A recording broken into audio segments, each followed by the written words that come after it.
right, good evening, everybody. Welcome to the February 1st, 2023 meeting of the Queen Anne's County Public Schools Board of Education. Can we all rise for the Pledge of Allegiance? I pledge allegiance to the flag of the United States of America and to the republic for which it stands, one nation, under God, indivisible, with liberty and justice for all. All right, review of closed session agenda items. And can I get a motion? Are you going to read that? Yes. Go ahead. We met in closed session before we opened open session. Pursuant to the general provisions, Article 3-305 and 3-104, the Board of Education of Queen Anne's County will meet in a closed session to discuss the appointment, employment, assignment, promotion, discipline, demotion, compensation, removal, resignation, or performance evaluation of appointees, employees, or officials over whom this public body has jurisdiction. Any other personnel matter that affects one or more specific individuals, and to consult with counsel to obtain legal advice. Okay, approval of the agenda. Can I get a vote or a motion? Motion to approve the agenda as presented. Second. All those in favor say aye. Aye. Approval of the minutes for the January 4th, 2023 closed session. I move to approve the minutes from the January 4th session, Closed session. closed session. Second. All right, all those in favor say aye. Aye. Approval of the minutes for the January 4th, 2023 open session. I move to approve the January 4th minutes from the open session. Second. All those in favor say aye. Aye. Can I have a motion to approve the minutes for the January 11, 2023 budget work session? Move to approve the January 11th, 2023 budget work session, the minutes. All those in favor say aye. Aye. All right, we've been working very hard lately. Can I have a motion for the approval of the minutes for the January 18, 2023 closed session? Move that we approve the minutes from the January 18 closed session. Second. All those in favor? Aye. I'm abstaining only because he's next to, I was not at that meeting, All meeting right. on 18th. Mr. Smith abstains. All those in favor say aye.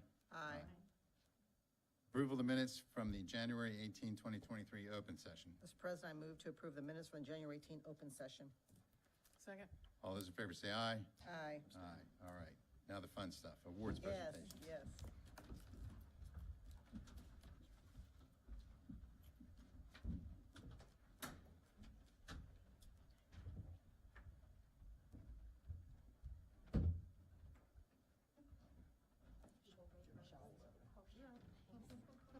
Get low. Yeah. Look good.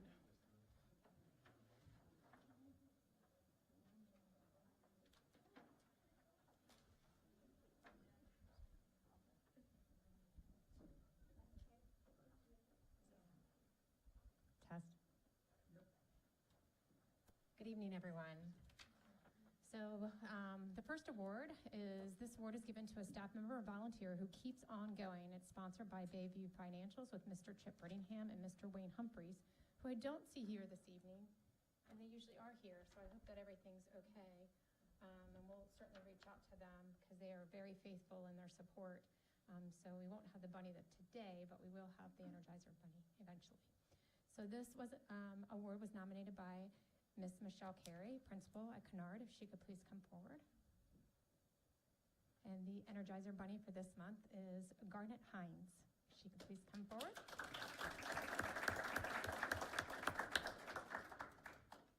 So Miss Carey says, wow, just wow. Miss Hines goes 100 miles a minute. Although she has years of high school experience, she has jumped right in and mastered the elementary art curriculum. Mrs. Hines exudes super high energy, which carries over to her students' excitement for art.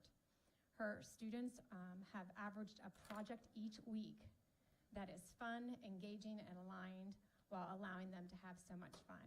She has been such an asset to Kennard Elementary School, and her energy is contagious. And I've had a pleasure of being in her classroom, and I have to agree 1,000% that she brings so much to the table for our students. So congratulations.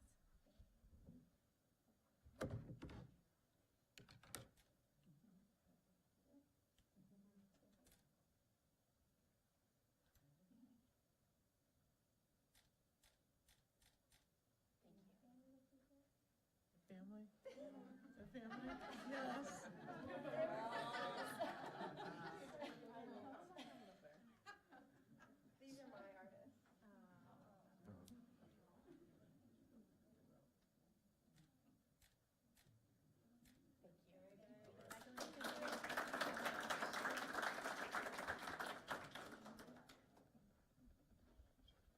Okay, the next award is our Shining Star Award. And this award recognizes someone in our school system who shines. And I'd like to invite up Miss Christina, is it Gulbin? Gulbin from Kennard Elementary School. She has nominated the Shining Star for this month, which is Monica Napier. And Miss Carey, if you'll come up too. So, as a new teacher, is it pronounced Napier? Napier. So, as a new teacher, Mrs. Napier has proven her innate ability to teach and impact her students and their learning. She is patient and has high expectations and goes above and beyond in her new role as a classroom teacher. She is one of our very own Grow Your Own and has truly shined bright and worked unbelievably hard to complete her degree. She has been shining bright and even more so this year. So congratulations to our Shining Star.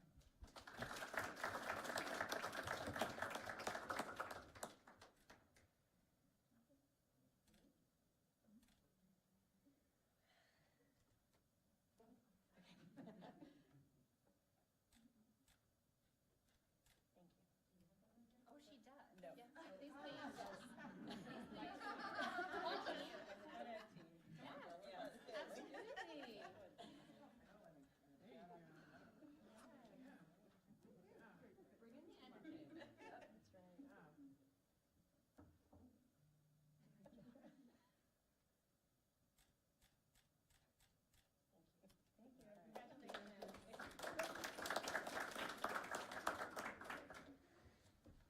And our next award is the Spirit Award. This award is given to an individual who embodies the spirit of Queen Anne's County Public Schools.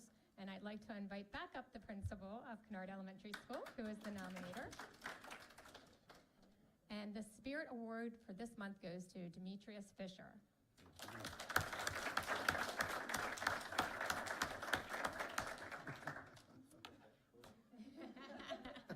So this year at Kennard Elementary School, we have been focusing on the energy bus. We drive with purpose and centered our year's theme around positive energy. As part of this, we have acquired an energy school bus to drive us to our county-wide PDs, and Dee has been the driver. He does have a license to drive the bus, so we're good with that. And he does it with such a smile and such a Kennard Elementary School spirit. So additionally, his spirit radiates through the fourth grade team as a new team leader. He has not disappointed and has led his team well. He is organized with timelines, a team player, and actively guides his team. A third reason is that he is also a basketball coach for our Parks and Rec and coaches many of our very own. He exemplifies Kennard Elementary School team spirit all the way around. So congratulations.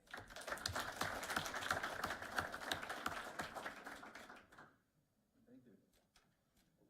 Mr. Fisher, can you bring up your mentor for driving? Oh, my dad? I think he's probably driven a little more than you. Okay, now let's have family come, please.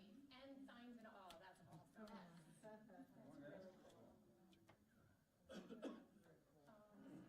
long you probably driving? I've been teaching for 25 years.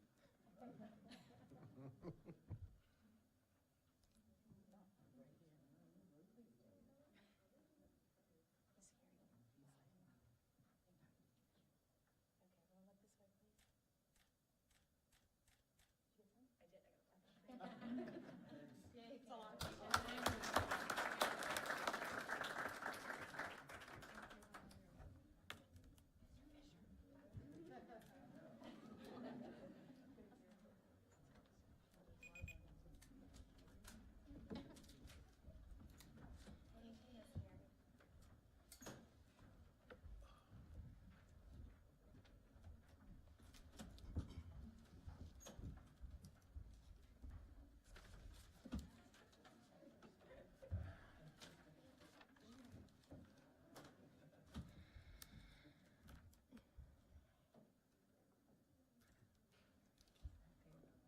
Take as many of those cookies as you want.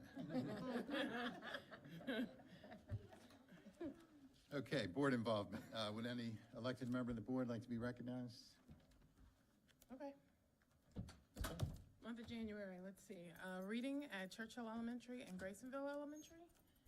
And as this is the first day of Black History Month, I challenged the rest of my board members to go to a school and read for Black History Month, because I have a couple that are on the schedule.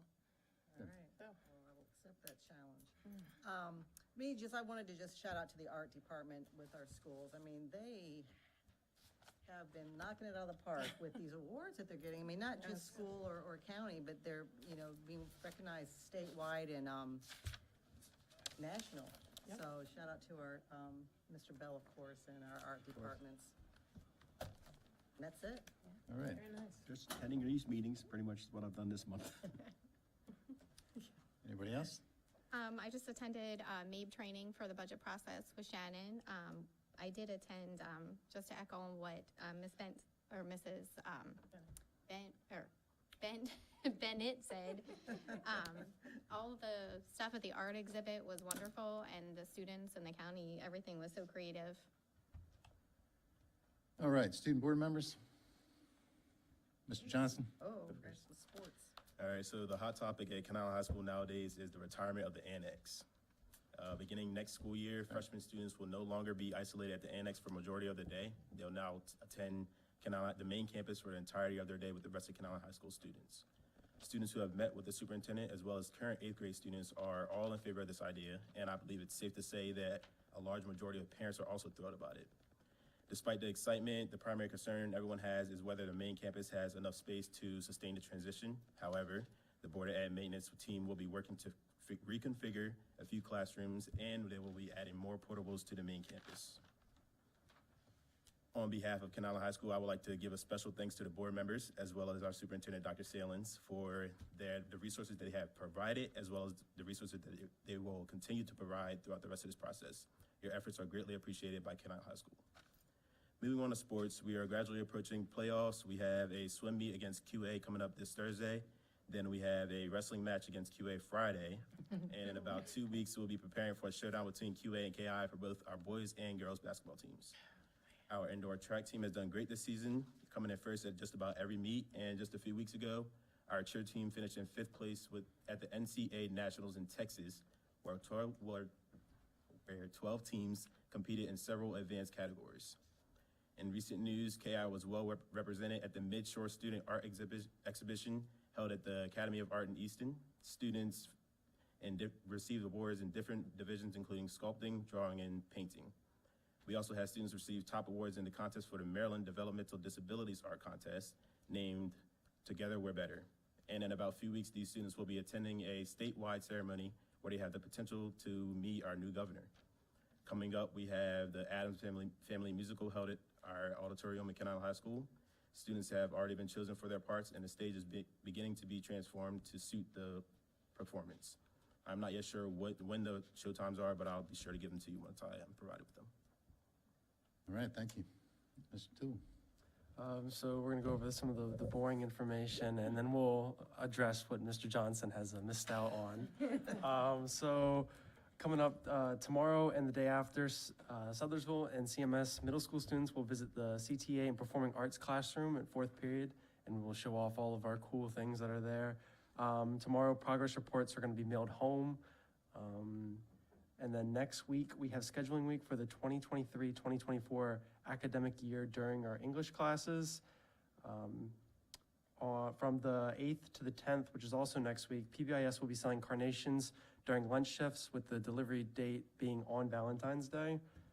Spring sports registration begins the 17th, and please sign up on Form Relief. On the 21st, the Superintendent's Student Advisory Council meeting will be held. And then the 23rd, Dr. Salins will visit Queen Anne's County High School. There is going to be University of Maryland Eastern Shore on-site admissions, and our school is offering from 2:30 to 4:30 free sports physicals at Queen Anne's County High Schools.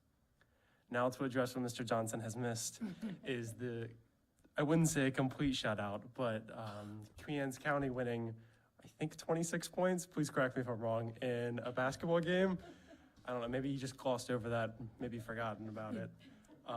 So we are all excited about the upcoming Queen Anne's County and the Ken Island rivalry that's going on as we approach the playoff season, and to address the indoor track conversation where Ken Island may be getting first place in a couple of events, but our very own Ben Marks is Bayside champion of not only the mile, but the 800. So congratulations to him. And we're excited for the rest of quarter one. All right, we like the truth and all the truth. Dr. Salins. Yeah, so January has flown by. It was nice to get everybody back from break, dove right back into it, and we have successfully moved from semester 1 to semester 2. So students are getting nice and nestled in their classes, and so just busy, and I have to put it on record that I pray tonight that when the groundhog comes out tomorrow, that he does not see his shadow so that we can be done with winter. That's my hope. I'm sticking to it. That's it. Well, that's been pretty nice lately, except for yesterday. Except for you. But, all right, Just Sunday. is that it, Dr. Salins? That's it. Okay. Dr. Sprankle, you're on. Thank you.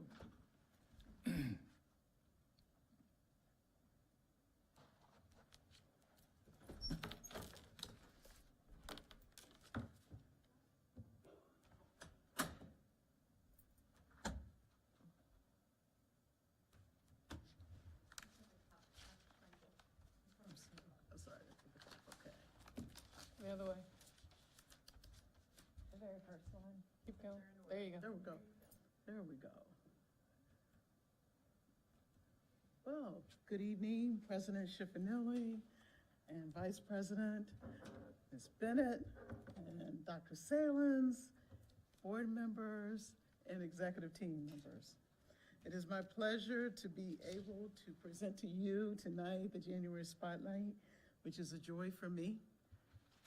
So we're going to start first this evening with Graysonville Elementary School.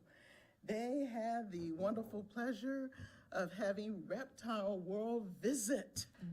Whoa, what an exciting time for our students at Graysonville Elementary School. They learned all about the different reptiles and their habitats. So I'm sure that was an exciting time for Graysonville Elementary School.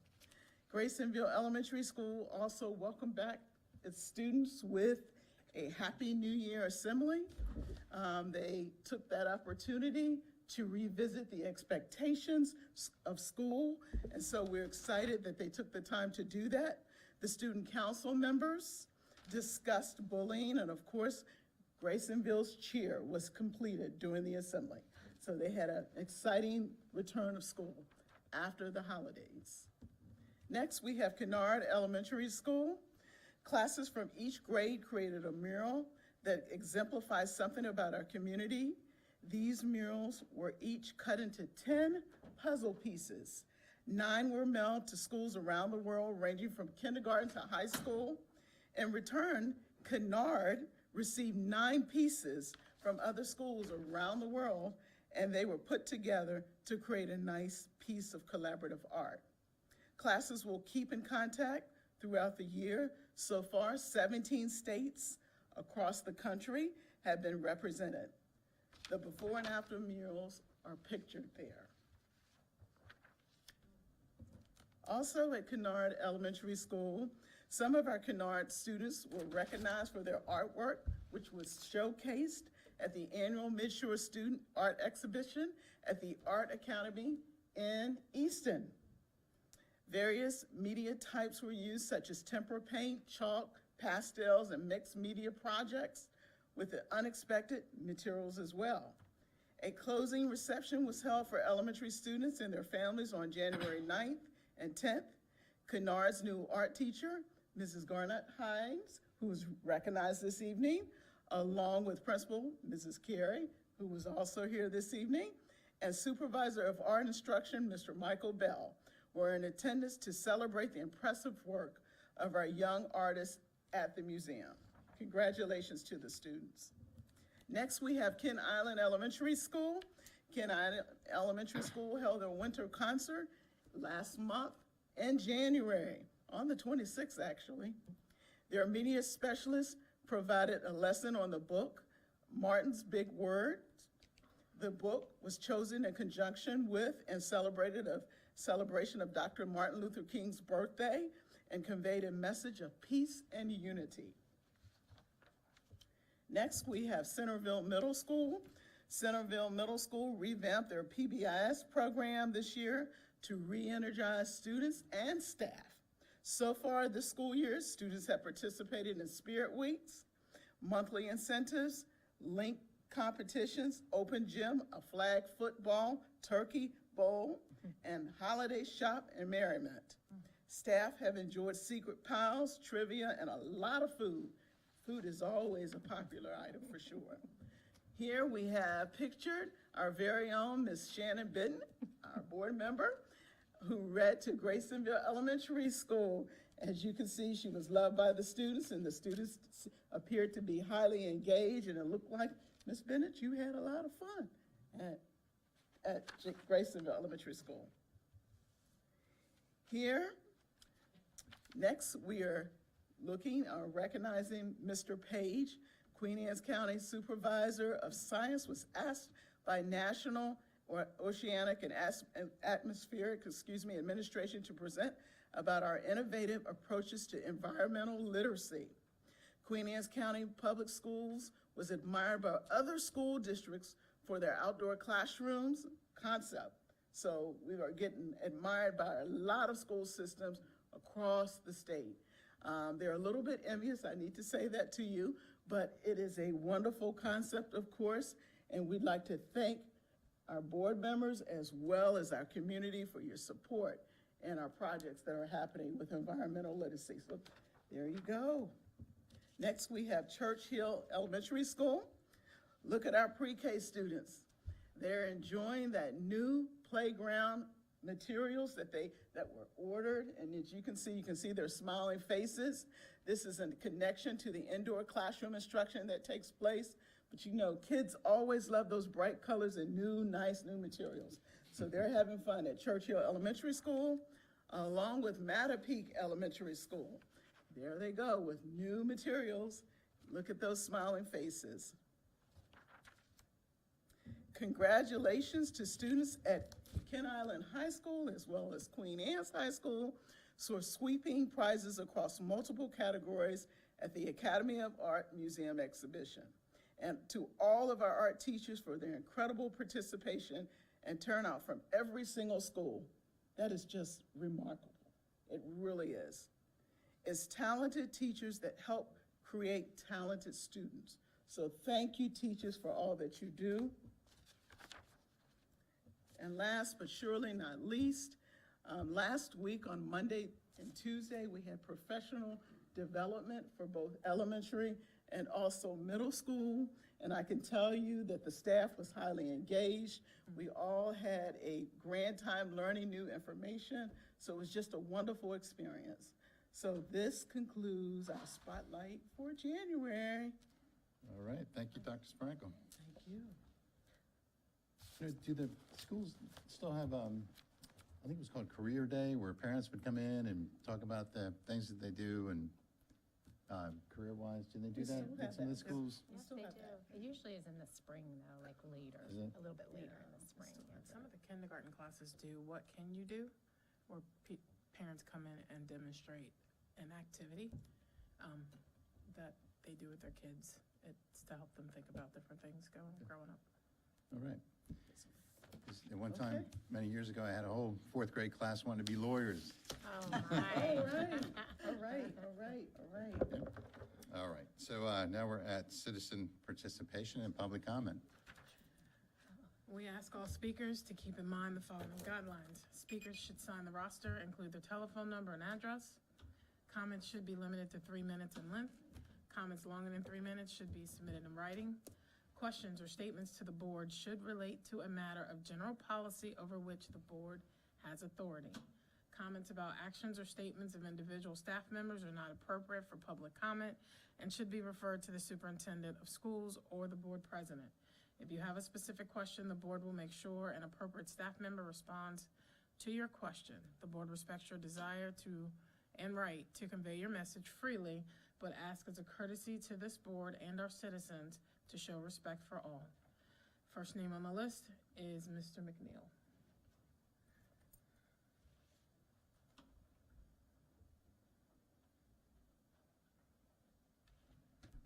Good evening, board members. Richard McNeil, live in Centerville and represent the, still president of the retirement group, and it looks like I'm gonna get elected again in March, so I'm not campaigning, but just letting you know. In December, we collected at our luncheon 174 pairs of mittens and gloves, which were distributed to our preschool youngsters around the county. And many of them were thrilled to get a pair of gloves, even though January hasn't been really cold. We might get that tomorrow. You may know Megan Boger from Kennard received a grant from the state retirement system of $300 to continue with her program of putting supplies together for the nursing home folks. We've encouraged folks to apply for that. Originally, the state only had 6 categories that they put in, but some of us from the Eastern Shore who seem to be left behind from the Western Shore folks, they added 6 more, so there's 12 categories now that we encourage teachers to apply for that. And it's a good thing, so it was nice to see her. Turned out I was her principal in middle school for 3 years and at the high school for 4 years, so she put up with me for 7 years as the principal. She looked familiar, and then I had to figure that out. Want to thank to the board also for what seems like a smooth transition to the Medicare Advantage program from what the Transamerica. And a big thanks to Teresa Steinheim, who has been able to answer our questions and or send us to someone who can answer the question. One of the things that's coming up is the question seems to be, we're still paying individually $165 a month for Medicare, but we can't use our Medicare card anymore. So I'm not sure how that all plays out, but we'll see how that goes. Maybe we can get some answers from somebody who knows the answers, right? And I hope somebody from the board is keeping an eye on some legislative proposals that's going on. One of the ones that come to my attention, there's some conversation about a possible state mandate addressing health benefits for local jurisdictions. I have no idea what that means, but I'd like to think that the state would not mandate a program that we would have to follow, since we're already being taken care of on that. So I hope somebody's looking into that and some other proposals.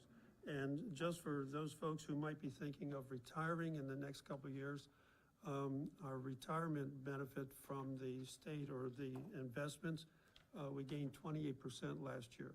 So the pension system right now is in really good shape. Just an advertisement for some who might be there. Thank you.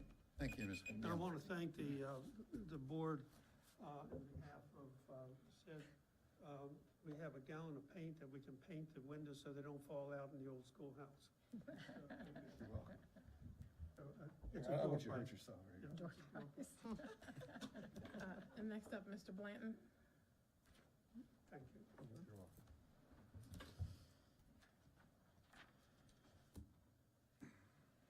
Good afternoon. Chris Blanton, I live in Churchill. I'm here today for safety issues. You know, I'm sorry to have to break up the happiness in a room, but September 28th, 2022, community and school safety meeting was conducted where we were able to give our concerns, and we were told that the school administration was taking it seriously to include resource officers. It has been 4 months, the elections are over, and there have been no updates. A school budget survey was sent out, and all of the options as it pertained to budgeting, not one asked if we thought there should be funding diverted or allocated for school safety and for infrastructure. It only asked if we thought our schools were safe. It didn't say safe from what, it just said, do you believe our schools is safe, the school is safe? Now, while some of you may not have children in the school, I, as many others, do. I don't want to be told that the school administration is making changes when it most certainly doesn't seem that way. It only appears that you had the safety meeting so that it would put parents' minds at ease. Well, I can unequivocally tell you, my mind is not at ease with the current operations or administration. Earlier this month, there was an incident at one of the county elementary schools where a gentleman was trying to get into the school. Now, even though he was denied entry, this was around 8:30 in the morning, so children were arriving at school and getting off the bus. The school resource officer should have been able to immediately respond to the potential threat to the school, but unfortunately, even though we were told there was going to be an officer at the school, sadly, that day, there was not. This necessitated the need to call the sheriff's office and have staff to wait precious minutes while our children and your staff sat like targets.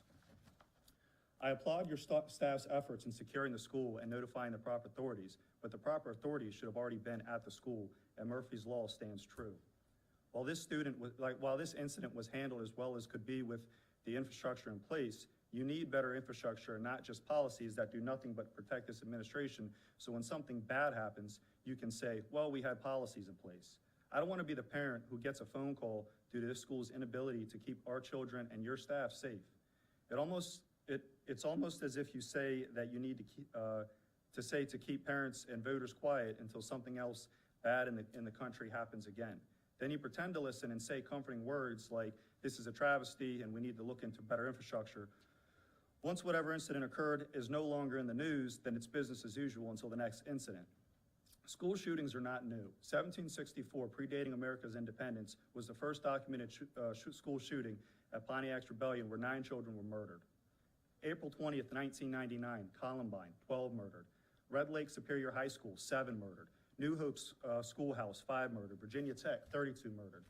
Okios University, 7 murdered. Sandy Hook Elementary, 26 murdered. University of California, 6 murdered. Umpqua Community College, 10 murdered. Rancho Tehama Elementary, 5 murdered. Stoneman Douglas High School, 17 murdered. Santa Fe High School, 10 murdered. Robb Elementary School, 22 murdered. From 1840 to 1999, which is 159 years, can I keep going? It's a prepared statement. It's not much longer. 3 minutes. We have to keep, 3 minutes, we gotta stick by it, because if we give one person, the advantage, then we have to do it for everybody. But thank you.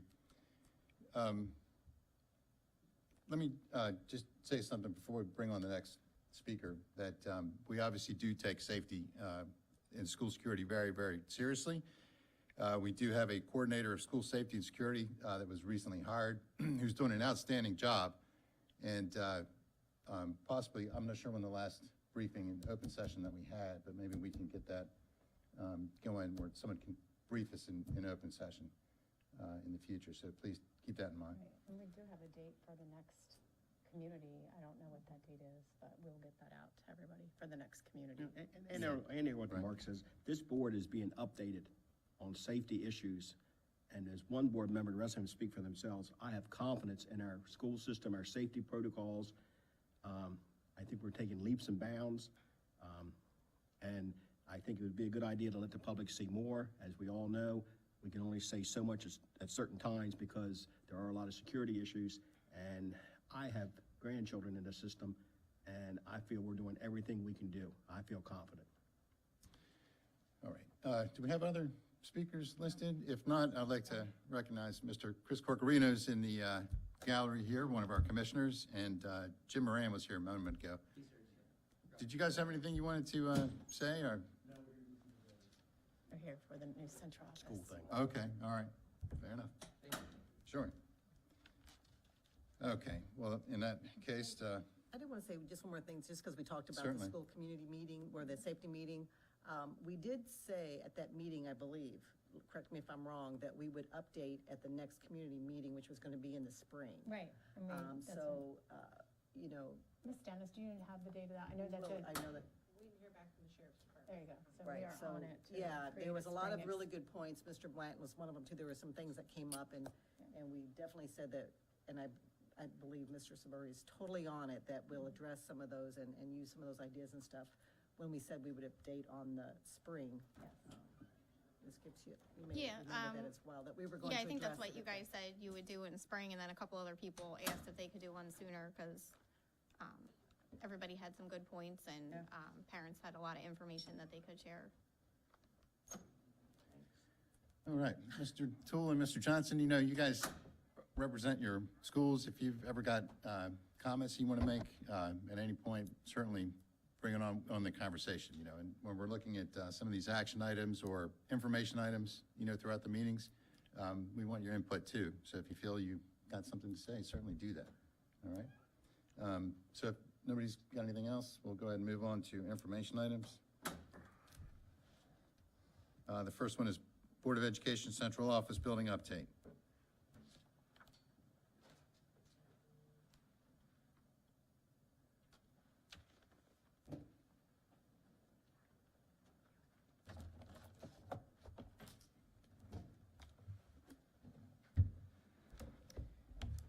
Good evening, President Schiffinelli, members of the board, Dr. Salins, executive team, and welcome to several commissioners that are here with us tonight.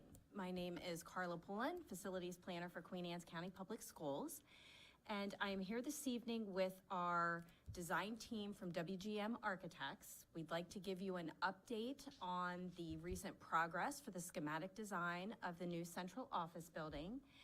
And we are here to answer questions after the presentation for anything that you may have. And with that, I'm going to turn it over to Mr. Klein, who is getting set up with the latest presentation. Thank you very much. We'll take it from there. While this is copying over, again, I'm Jeremy Klein and Rick Klaponis. We're with WGM Architects. We have been working on the design of the new central office building. And it looks like we're up. Here we go. So thank you for having us here today. We wanted to give you an update. I believe we last presented in October. We wanted to give you an update on what we've been doing since then. We have some new members of the board and let you know what's been happening. So just to sort of orient everybody, the site for the new office building is across the street from Queen Anne's County High School. It's in the parcel complex that started to be developed around 2013 with the new county office building to the west, Queen Anne's County office building, and the YMCA is currently under construction to the south of the site. Our experience with this project dates back to 2020. We were commissioned to do a feasibility study looking at both this building that we're sitting in right now, as well as the possibility of a new central office building. The board was interested in evaluating both renovation of this building or understood that the county was willing to give that land across from the county office building for a new building. The feasibility study at that time evaluated both of those options. As part of that process in 2020, we asked and were granted an informal presentation to the Town Planning Commission, and we presented a very rough concept at that time of what a new building might look like, to hear some of the concerns or some of the elements that they would want us to consider. One of the major things that they pointed out was that a building in that location really doesn't have one front. It has multiple fronts. It is an entry along Ruthsburg Road, which was a primary development corridor that the town is considering in their comprehensive plan, while it has a Vincent Street address. It also obviously is going to have an orientation to the parking lot, as well as to the north, which is sort of the Kidwell Avenue, Ruthsburg intersection. So that was one of the things that they brought up 2 years ago, which will be germane here in a second. Another thing that we did in 2020, as we were evaluating both of those different scenarios, in green you can see some program numbers for renovation here at the Chesterfield building, and then a couple different schemes that we looked at in Vincent Street under the orange heading. There's a lot of numbers on this sheet, but looking over, starting on the left-hand columns under the existing column, we looked at the program square footage that is actually occupied in this building right now by all departments. This building is just under 48,000 square feet, and the numbers down at the bottom of that column, you can see it says building multiplier. What that yields is that this building is roughly 50% efficient as a building multiplier of 2. That makes sense. That's not very good efficiency. It makes sense because this was originally designed as a school building, not as an office building. Taking the program and projecting it out either in a renovated scenario here in the building, we were able to get that building multiplier down to 1.8 or 1.6. In a new building, you end up with a much more efficient building. Building multiplier is somewhere between 1.3 and 1.4. The big takeaway is you can get the same program into a smaller building, right? It's an efficiency type scenario. That was, I believe, one of the driving factors as the board at that time made the decision to move forward with a new county office building. Fast forward to 2 years later, the county solicited a public solicitation for design of a new county office building. We were fortunate enough to be selected for that pursuit. So now we start really trying to design this building in earnest.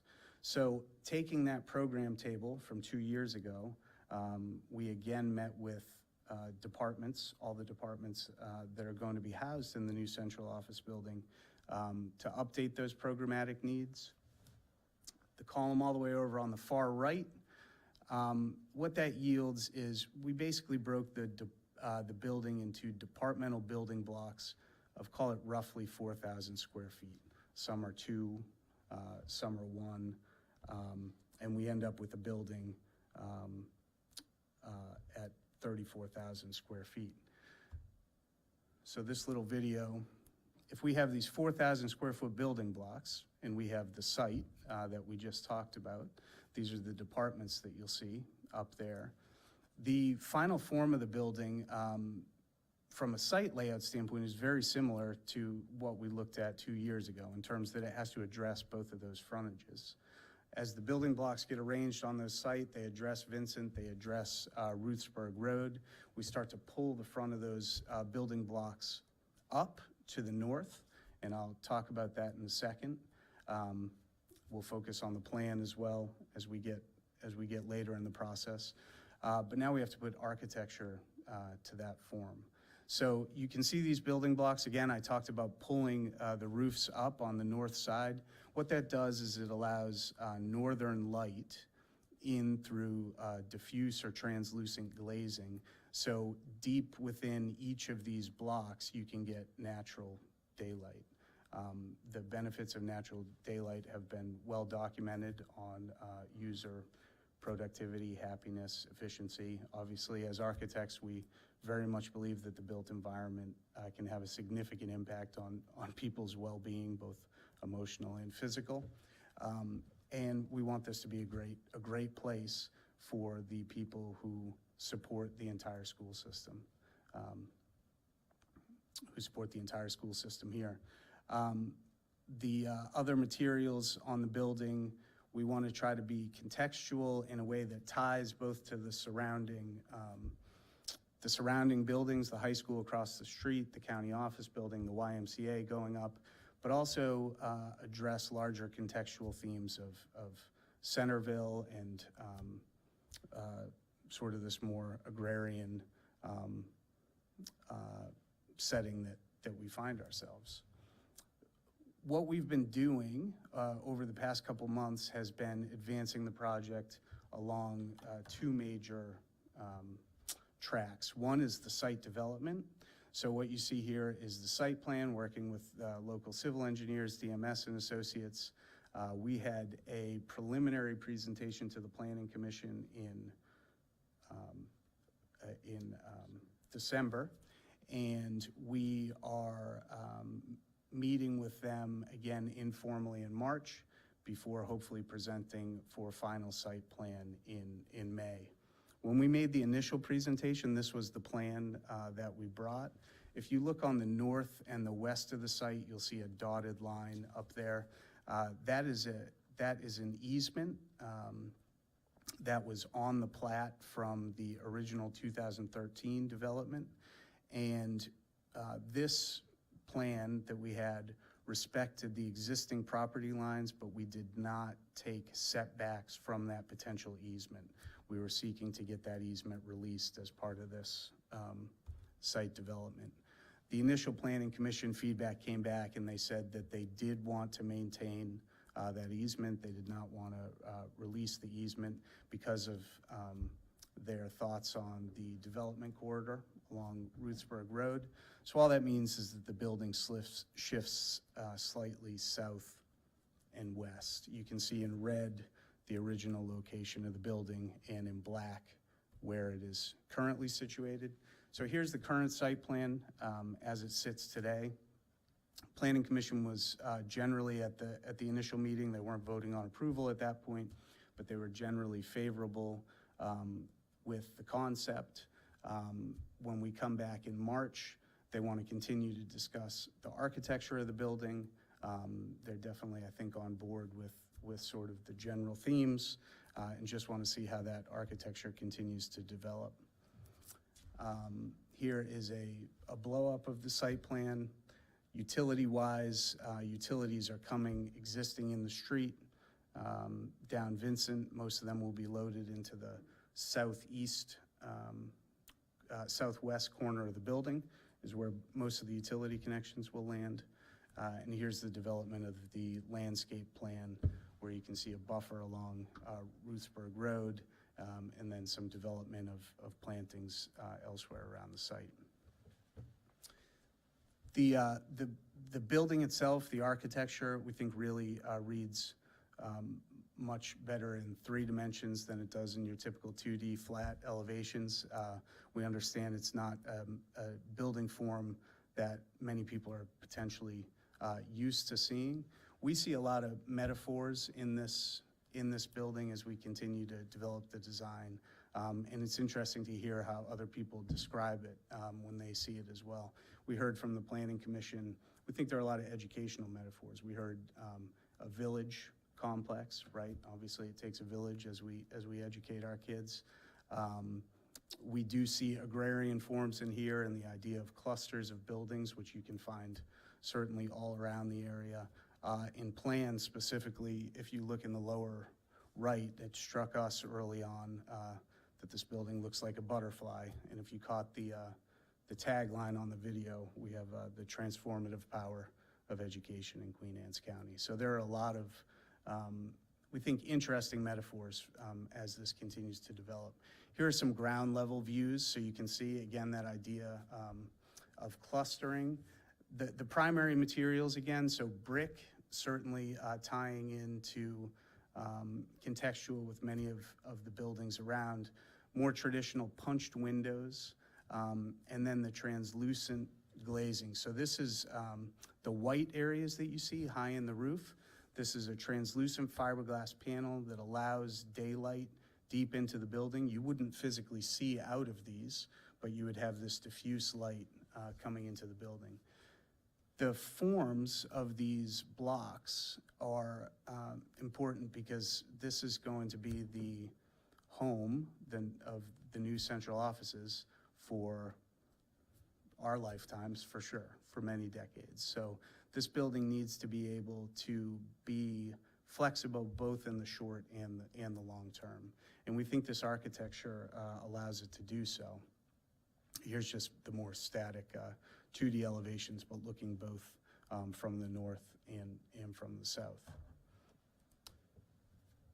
I said we've been working on the site development process. We've also been working with all of the departments here in the building as we work on the plan inside the building. So what you can see here are the different sort of departmental pods that I talked about at the very beginning and how those have developed. 2 main wings, sort of a student support side on the right-hand side and an operational side on the left side.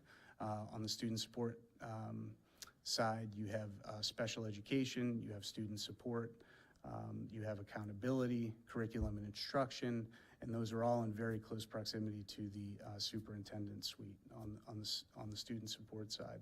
On the operational side, you have finances, you have operations, and you have the comm tech. A lot of those, you saw on the left-hand wing, that is closest to Vincent. That's where a lot of the main deliveries will come in. Some of the departments that have a lot of in and out traffic, that would happen, specifically Comtech, as they go and support our technology throughout the system on a day-to-day basis. And both of those wings are clustered around the center, which is the more public space of the building, or where there is more public interaction. So the boardroom is that area in pink that you see jutting out towards the front entry, and then human resources is the area in purple in the center of the building. As you look at this plan, the areas, the thin red lines are predominantly open space within these cubes. So everywhere you saw that white translucent glazing, that's where that daylight is penetrating deep into the space. The double lines are sort of hard-walled offices.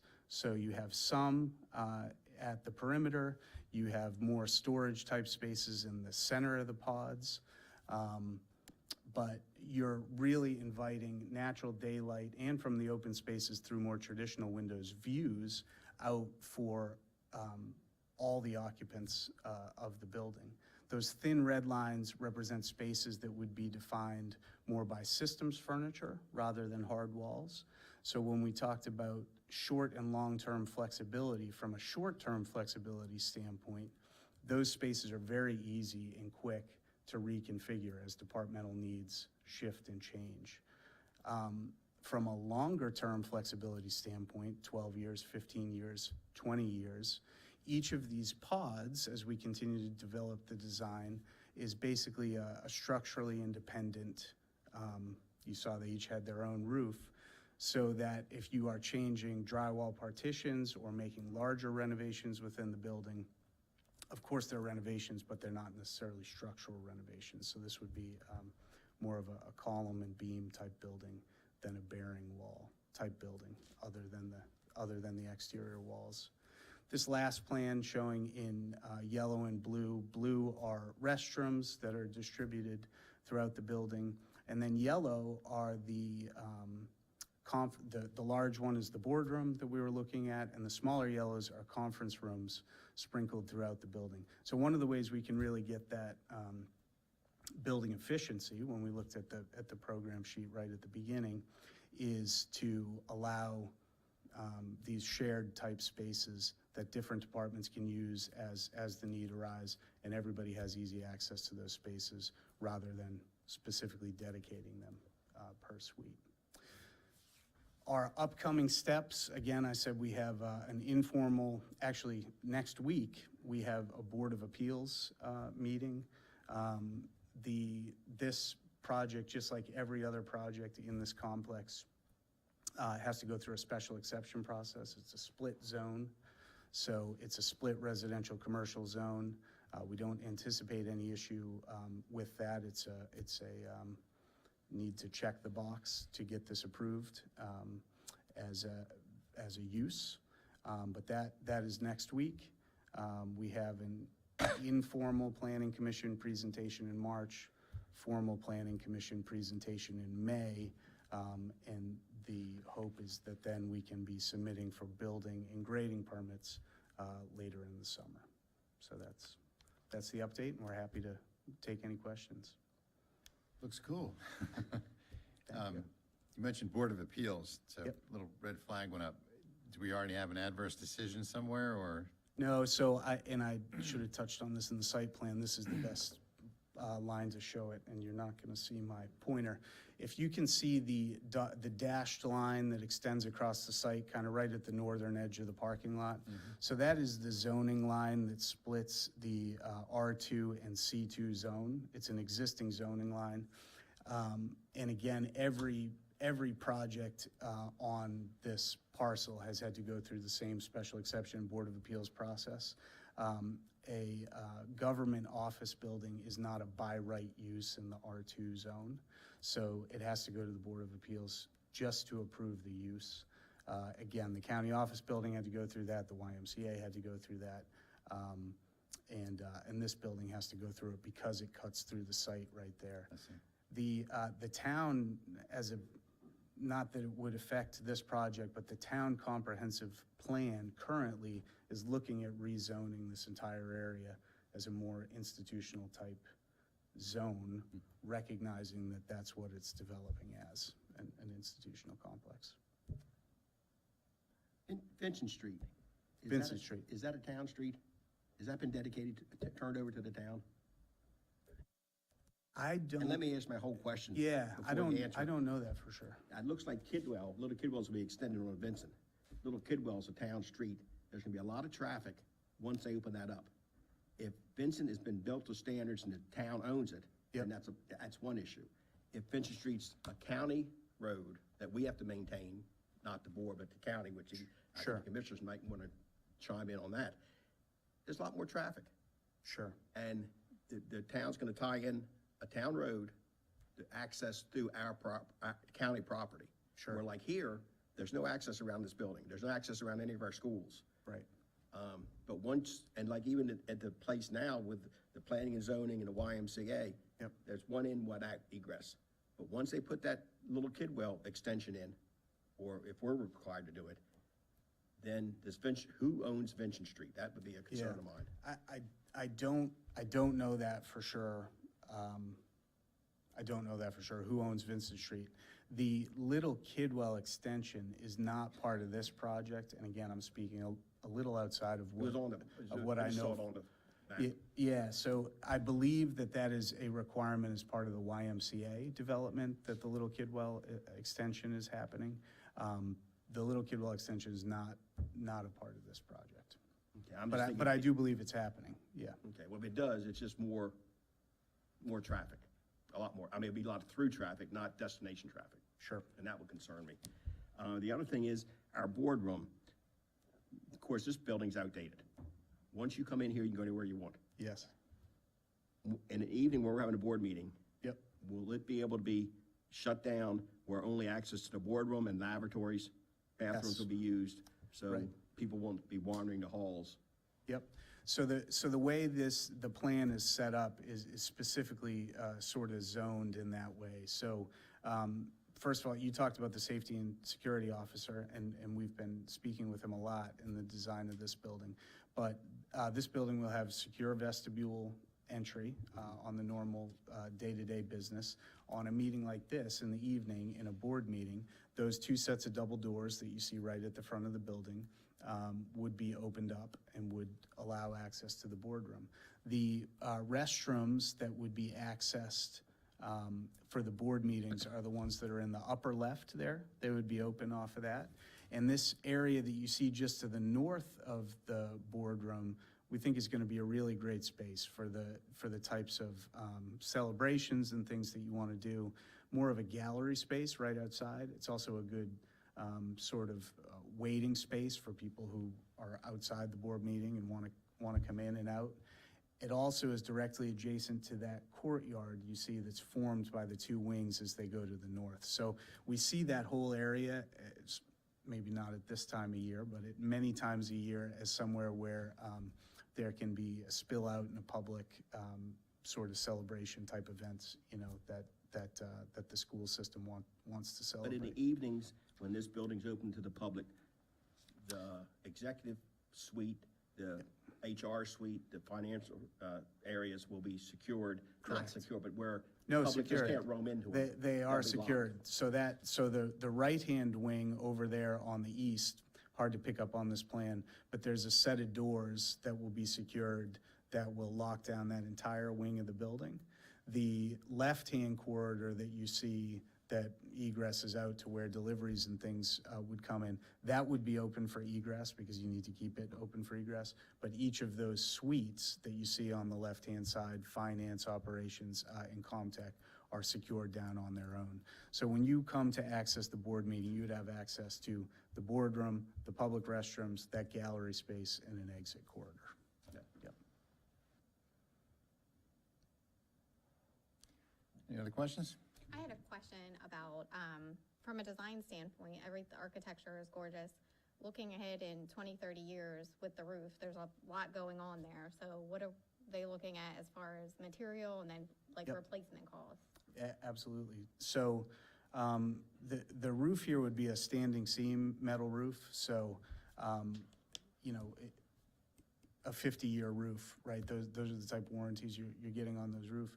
The other thing that is very intentional about this roof design is it's pretty simple. It's a monoslope shed, so that does a couple things. It's really good at shedding water, right? And the other opportunity that this gives, even if it's not part of this project, potentially it could be part of this project, or potentially down the line, as we open those up to the north, you now give yourself large southern-facing expanses. So for solar panels, you know, it's a great opportunity to be able to do something like that either now or in the future.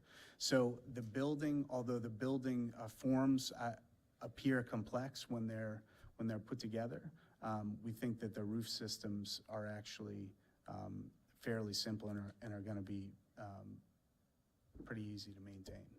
Okay, now with all the water coming off the roof, as far as the stormwater management, is that all getting directed to like under the parking lot, or is there basins or swales? Where is that all going?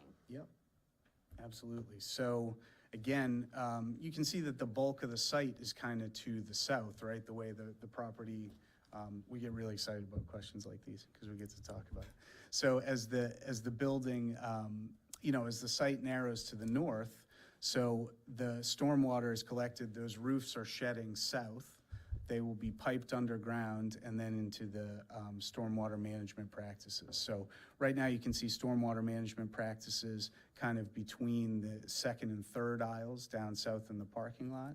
All of the parking stalls that you see around the perimeter that have that hatch on them, those would be permeable pavement parking stalls. You can see another stormwater management practice to the southeast, and there is a small one on the north side. The bulk of the stormwater would be directed to the south. That's the way the roofs are shedding, and that's where the area is available to deal with the stormwater. But it would be, as Maryland was really a pioneer in doing, it would be micro practices around the site. The Maryland Design Manual requires that you treat all of the stormwater that falls on the site before it's piped off the site. All right, thank you. Yeah. All right, County Commissioners, any comments? Yeah, it really does. Cool. Great. All right, if there's no other questions. Yes, for, Ms. Pullen? Yes. So just because of the site changes that we've making, just on the financial piece of it, Yes. That didn't change numbers in the way of what we allotted for the architectural designs as well as for the cost of the building? No, so at this point, so when we first looked at funding for this project, we were in the area of 14 million. That was for 34,000 square feet. With the rise in construction costs at 34,000 square feet, we're at about 17 million. So we have been trying to keep the county apprised of what our new numbers are. We're also, so there's been an increase, but nothing that you've seen here tonight would add to the cost of the project. And we'll be keeping that all in check as we go through the design process further as well. You'll also get, just to expound on that, as the design really starts to settle in, more specific cost estimates are part of our design phase as well. So we'll have harder numbers for you. Right now, those are really based on square foot costs, based on the size of the building. And you'll get much more detailed cost estimates as the design progresses. Do we have any cap? I mean, at some point, I mean, this has not been that long since we got it in October.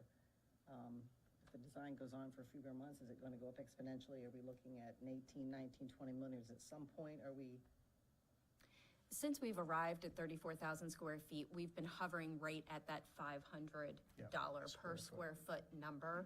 We haven't seen it go up in the last year by too much, but any type of specific shortage could potentially have an impact. But again, we'll be looking at that through the cost estimates as we get specific on materials, as we get specific on site work, as we start to look at any type of sustainability that we might want to do, and just what the cost impact is going to be so that we can keep you updated the whole way through. Thank you. It'll also provide us with alternate options. Exactly. So we may say, this is what we really like, and they say, hey, that's coming in over budget, but here's an alternative that you could use that would still meet your need. And so throughout the project, we'll look at those alt ads, as they call them, or whatnot, to ensure that we're staying within our budget. One specific, there's a small if you see to the left of the boardroom, there's a small kitchen that we're envisioning and still in design, but sort of as a culinary kitchen, or where maybe students from the program could come and do some cooking in support of the meetings, things like that. And one of the potential ad alternates we talked about is doing the utility connections for that kitchen right now, but not actually fitting it out with equipment, right? There are cost control measures that you can do throughout the design to make sure that you're staying to that budget that everybody's expecting. And just to clarify, this building's not going to be built for student use of classroom. Correct. This would be them It's as an office. culinary students coming in and doing a special event and just having the equipment there to facilitate that To event. support that. Yeah. Yep, exactly. All right, going once, going twice, 3 times. Thanks, Mr. Thank Clark. you. Thank you.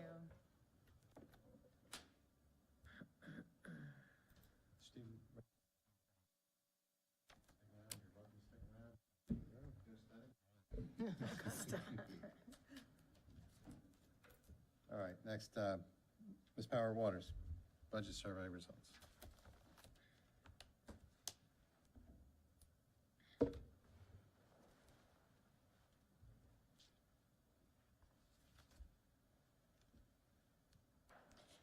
Good evening, President Schiffinelli, board members, executive team. I am Lynette Power Waters, the communications specialist, and I am going to present the budget survey results. Let's make sure I can get up here.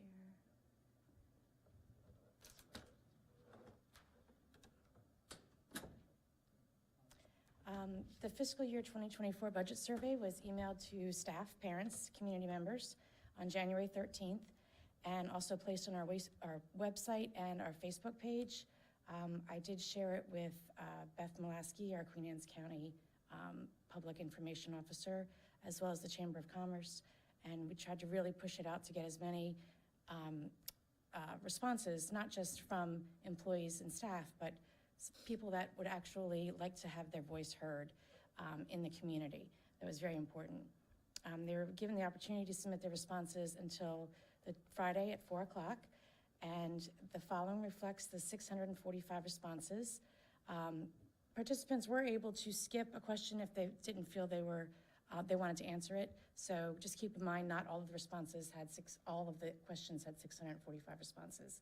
And just to make a note, we had 621 responses last year, and this year 645.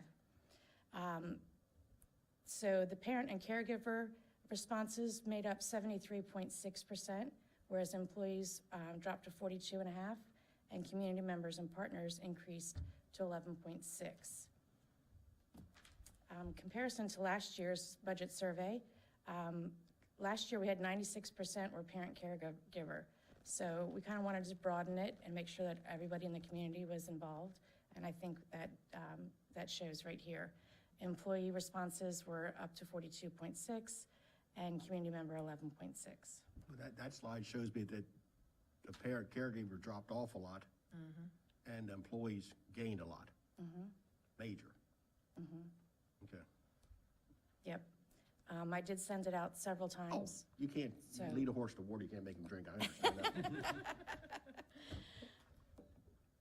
that. Of these participants, we asked how many children were living in your household that attend Queen Anne's County Public Schools, and 98.6% of the people that responded had at least one child, the majority being 34% of as one child in their household that goes to a public school system. Last year, you can see the comparison. The majority last year of 40.6% was one child, and this year the same thing, one child. although two children was a close second. The budget priorities, the high levels of achievement, graduating college and career-ready students. This was 73.1% said that this was our most important budget priority. So very large percentage. 18% said very important, and so on, as you can see in the pie. Competitive salaries to attract and maintain these high-quality teachers and staff. We have an amazing staff and set of teachers that we want to make sure stay as we have the Grow Your Own and our recruiting, and that also was a very important piece of this budget survey. Small class sizes was a close third, wanting to keep the ratio of teacher to students much lower, so that was 65% important. And classroom technology, very important at 38%, and close second, most important at 39%, and very important at 37%. And then textbooks, 39%, most important, with the close second of very important. And renovations, we have most important at 35.7%. So this is the pie chart. It looks like a beach ball. We wish it was beach weather right now. Most important at 22.9 for safety and supplies for COVID. Obviously that decreased this year from last year. And here's the comparison of all of the priorities. Salaries, achievement, and small class sizes were all three of the top priorities last year, as they are this year. So not a whole lot has changed in that aspect. Do we provide an adequate career and technology education? Last year we had a 70.4% that said yes, and this year we have 72.6%. So that's great to see a little bit of improvement there. I know that Adam Tolley and Connie Dean are very instrumental in helping us get our internships and such going. And do we provide adequate additional advanced coursework? Last year, about 80%, and this year, about 80%, so about the same. And that's advanced placement, dual enrollment, and honors courses, things of that nature for high school. Do you feel your child is educated in a safe and secure learning environment? Last year, 88%, and this year, just about 88% too. So we didn't go down much, we didn't go up much, but at least we stayed the same. And it's nice to see that almost 90% of the people in the community feel that they are safe and secure. This is rate the quality of the following items related to supporting services. The things that we increased in compared to last year, I highlighted in yellow. So the school bus safety and efficiency went from 95% to 97%, where it was above average, average, or excellent. And then the health services as well went from 95 to 97%. As far as breakfast and lunch, they stayed about the same, and guidance stayed exactly the same. Please interrupt me if you have any questions, by the way. This is the items related to school facilities and grounds. Again, highlighted in yellow are the ones that we increased. Safe, orderly environment went from 92 to 93%, and parking areas, driveways, sidewalks went from 87 to 89% this year. But everything else was pretty consistent. If you look at the bottom, you'll see that the average or above average was pretty consistent across the board. We asked to please rate your customer service satisfaction when interacting with staff. So this could be anything from answering the phones to being welcomed in the school buildings, anything of that nature. And over 50% said that we had excellent customer satisfaction. 98% above or average or above for customer service compared to last year's 96. So we're getting better. And rate lowest to highest, internet accessibility at your home. I know this is a huge bone of contention for those that don't have it, but you will see that those that do have internet, almost 50% say it's excellent. So that's great. And I know the infrastructure is being worked on in our community, and we hope that we'll have 100% soon. But it went from almost 4% of no internet at all in households to 1%. So that's good news. So in the conclusion, the updates are in blue. So last year, the budget priorities included the high levels of achievement, competitive salaries, and small class sizes. This year, the same priorities. Number 2, improve our career and technology programs. We did improve those over this year. Last year, the third item was to increase our advanced coursework, and we did. And the fourth item, 88% of respondents felt their child is educated in a safe and secure environment. As we said, it was the same, about the same as last year. And increase our guidance and counseling service. 11% last year or felt that we needed work, and it's the same this year. We did increase in school bus and health categories. We needed to improve our building and maintenance as well as our parking, walkways, and driveways, and we did do that. And the customer service satisfaction went from 96 to 98%. And work with families that have below average internet capabilities. Last year, 28% of our families, and this year we improved to 24%. It's a lot of data in there, and I hope I explained it well enough. If you have any questions. I guess one thing I see in this, and all the numbers are what they are, and as I said earlier, people should be more involved and fill out this better. I don't like the numbers. The numbers don't bother me as how many people are responding. I wish it was higher. But when I see we have, what, 1,200 employees? 1350 probably. Okay, and we have 475 out of that. We have 7,000 students. So if you have 7,000 parents, just taking one parent, only 275 fill out this thing. These numbers are accurate, but where they're coming from, to me, when, our staff is responding at 23%, and the general public might be doing it only at 7%, and then we hear things at meetings that aren't happening. Well, you need to sit there and tell us what you want, and you need to get into stuff and say what it is, because I know these numbers are correct, what you received, but also numbers, what you receive can reflect how they come out. Right, and And if I just anybody don't has, I don't think it'd be an equal balance. if there are any suggestions from the community or from any of you of how this can be put out to a broader audience or in a different manner, please let me know. I mean, we try and get it out there to everybody. And I you just- talked about QACTV, were we able to? It was such a short turnaround, so I was thinking about that for next year, so that's on the radar. I was gonna say, are there ways for parents to opt in to receive paper form as, for email? Because I check my email all the time, but that's only because I'm getting work emails constantly. I must say that between 2 work emails, my personal, I might have missed it, just because even though you send out a ton of stuff, it gets lost with the tons of stuff everybody gets on a daily basis. We sent it electronically to everybody, and I also sent a PDF format where they could print it out, but it's still electronic. As far as managing paper, I don't know, it would not be cost effective to have one given to every child, in my opinion, because the majority of parents do get their email and they check their email, and I feel like they're just not answering sometimes, and we need to hear their feedback. If parents would like a paper copy, or if you feel it's important in certain schools, we can definitely do that.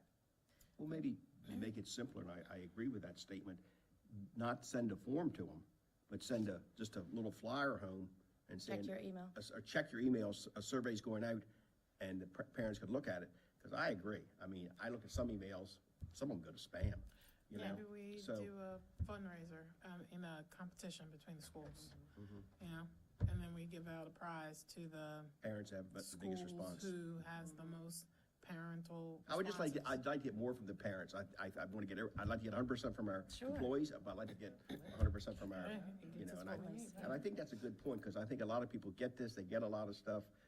Okay, I saw it. And then after you see it, I don't And you know. forget. Yeah.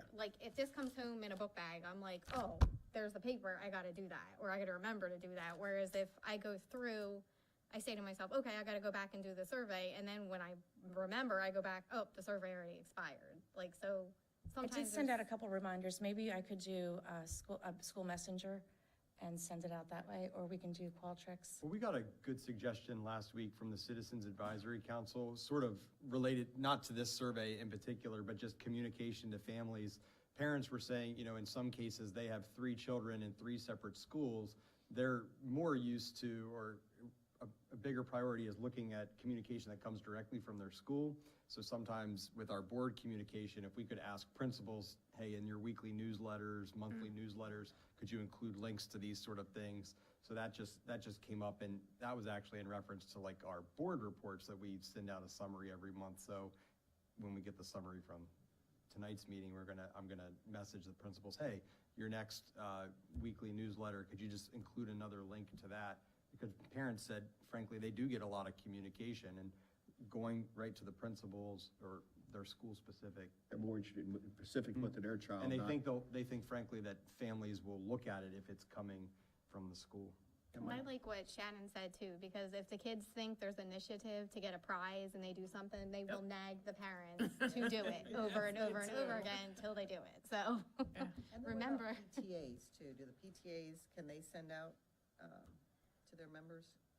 Sure, they can, if we want to Because I mean, involve them, yeah. apparently all the parents who are part of a PTA are gonna be a little bit more involved than, or at least. And this was shared with principals, and we did ask them to share, and I know a couple of schools did have it in their newsletters, but we could maybe insist that Yeah, but I'd everyone. triple on the prize, I think, yeah, people are always loving a chance to win something. Well, I think And PTAs usually are, food.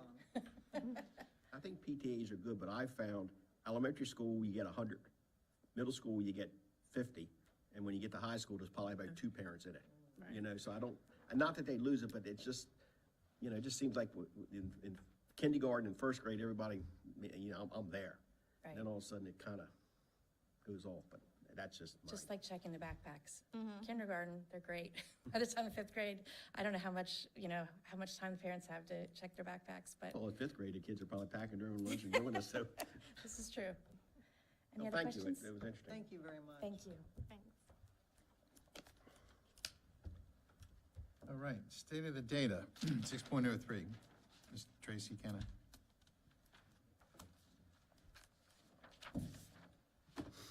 Evening. Good evening. Oh, hello, President Schiafinelli and members of the board and Dr. Salins and executive team. My name is Tracy Kenna. I am the Supervisor of Accountability, Assessment, and Data Management.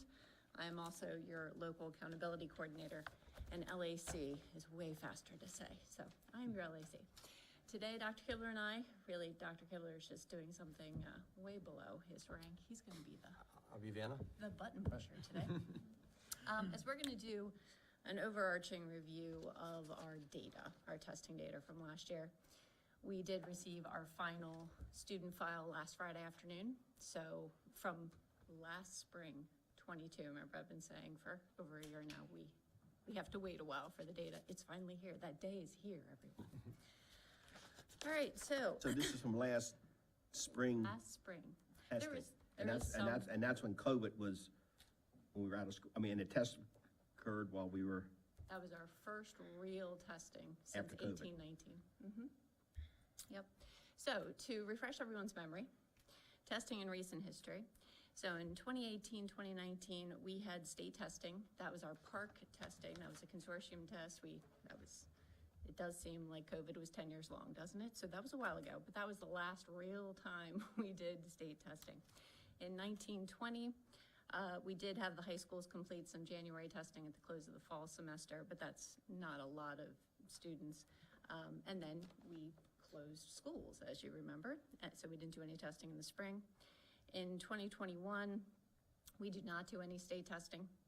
Last year was, if you think back that far, it seems awfully far, we did start the school year in masks, and we did have parents hesitant to send their students to school, and it seems so long ago, but last year was still a COVID-impacted year. So we started with the new MCAP assessments. So last year, we had a new test for everything except for government. So that's 10th grade, that's your high school testing. And then this year, we're back to state testing normally, and I put that in quotes because this is a new normal.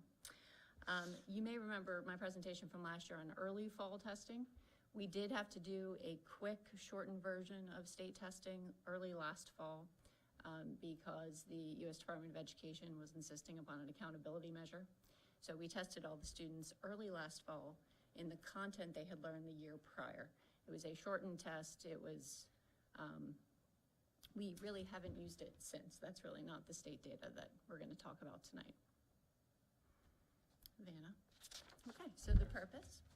So tonight we're going to go over KRA data, the kindergarten readiness assessment data, our MCAP data from last year, some iReady, which is some more local data that we're using, high school assessments, SAT, advanced placement, and local assessments. And because this is my first real go at going back at looking at all this trend data, because I know Mr. Smith, before he says that I'm going to beat him to it, yes, I did try to compare it back to what we've done in previous years. So I did just want to publicly thank Dave Brown. He was the LAC before me. He's been invaluable at, hey, Dave, what did we do, 10 years ago? And he's been very helpful in this process. All right, so kindergarten readiness assessment data, KRA. We test all of our kindergarten youngsters in the KRA in these 4 different areas at the very beginning of kindergarten. This testing window actually opens up in the beginning of August. So if we were really excited, we could get them tested before they even show up in school.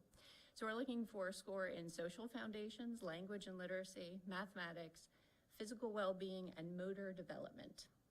This test is not, it's not necessarily an online test. It's really more of a teacher interacting with the student. So it's nearly individualized testing. It's not quite, but it's not like you put the kid in front of a paper test and say, go for it. So our KRA data, over to the far right, that's the state data. And you can see we are absolutely holding our own with state data. Green is good. Those are our students demonstrating readiness for kindergarten. So 43% of our students this past fall were demonstrating readiness for kindergarten as compared to 42% the state. So we want more green, less yellow, and we're on track here. And I was able to pull some trend data from pre-COVID years too. So we are nearly back to normal in KRA. We are also thinking that with our expanded pre-K programs, we're only going to continue to see the KRA numbers to improve. The next slide is a slide directly from an MSDE presentation. In this slide, the gray is actually a good color, and in every other map slide, you're gonna see gray is actually not a good color, but I just wanted to point that out. So we are solidly light blue with 44% of our students demonstrating readiness.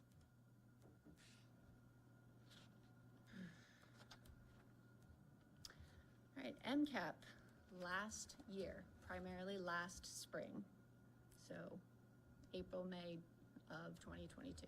So students in grades 3 through 8 or enrolled in English 10 or Algebra 1 took full-length versions of the MCAP ELA and MCAP Math for the first time since 2018-19. So this was their first real shot to show us what they know after COVID. Our ELA data, yellow represents elementary, middle is blue, and green is high school. I am showing you trend data because I know Mr. Smith would like it. The PARC data and the MCAP data truly are apples to oranges, but it does show you that when we're talking about ELA testing proficiency, we're nearly back to normal. And we're still better than the state. And we're still better than the state, yeah. Yeah, but I mean, I always look, the state's the state. The state's the state. We want to keep ourselves. We have historically. And I'm behind. Yeah, we've We've historically been better behind. than the state, yeah. So MSD will actually be issuing a new report card on the Maryland Report Card website at the end of February. They did announce to us today that they will not be showing trend data, so I'm sorry, Mr. Smith, because they do not want to compare MCAP to PARC, but that will come out the end of February. I guess it's just an educational thing. But in business, you kind of like look at trends to see where you're heading, make if you're in the right direction or not. Why education? We just seem to change the rules, and then all of a sudden we use another metric, and you don't know what I mean. We are very big on details. It's a different test. Mr. Detail's Smith. great, but if you don't know what you're comparing them to. Changing administrations at federal and state level, you get the new tests and the trends they just don't mean the same thing, I unfortunately. know, I mean, it's just And no way to there's say statisticians that like to change things and, I just like to point that out. job security. Yeah. All right, so this is another blue map slide taken from MSDE. So in this map, light gray is not good. So we want to be as dark blue as we can be. So we're almost all the way dark blue. We are third in the state at 58% proficient. And again, that's grades 3 through 8, English language arts. English 10, so these were last year's sophomores, this year's juniors. They took the English 10 assessment, 66% proficient. That makes us fourth in the state. What's Worcester doing so good? Yeah, they're like, Must be something in the water. We were talking about that the other day. I mean, they just seem to be sitting out there. yeah. Must be the sun or ocean or something, huh? We all have to live at the beach. If you wanted to try to make that happen. I did want to just kind of interject for the next slide, the iReady data. This is a new tool that the Board of Education approved last spring that we are using internally to assess all of our students in grades K through 8 in ELA and math. There are also some curricular components that go along with it. And the bottom bar that you're looking at, that was where our students started, diagnostically speaking, in ELA for K to 8. Then they recently just took this again in the winter, and they're going to take it again in the spring, almost at the end of the year. So you can see the green side is growing, that's what we want. The red side is shrinking, that's what we want. The green hatch marks are actually students who are now achieving above their grade level. And we're only at the middle of the year, so that's very good news. And so just to make sure there's an understanding, when we look at this metric, we wouldn't expect at the beginning of the year this bar to be all green. That just wouldn't happen. Why would they be in, yeah, They wouldn't be but at they that wouldn't be grade. in school. Right. We would put them in the next grade. Right, we would bump them up. Now, when this is K through 8, I know if you don't catch them early, they get behind forever. It's like building a foundation of a house. Are our first graders, second graders, third graders, are they not lacking behind? I mean, they're not a. So you can take this down to the kid level, to the student level. Okay, and you don't see any problems with, I'm not problem, but we're consistent with the lower grades too. Okay. We actually so one of my sons is at Churchill Elementary School, and this same graph, I was wondering if it was from this presentation, but it was Churchill Elementary School's data, very similar to this. So they're looking at the school level, and then I know the individual teachers are looking at everybody in their class as well to see where they're at. But are students individually graded on this? I mean, is there, when they take it as a class, does that class get a grade, or does each student get? Each student. Can the parents access that? You get it in the mail. They do?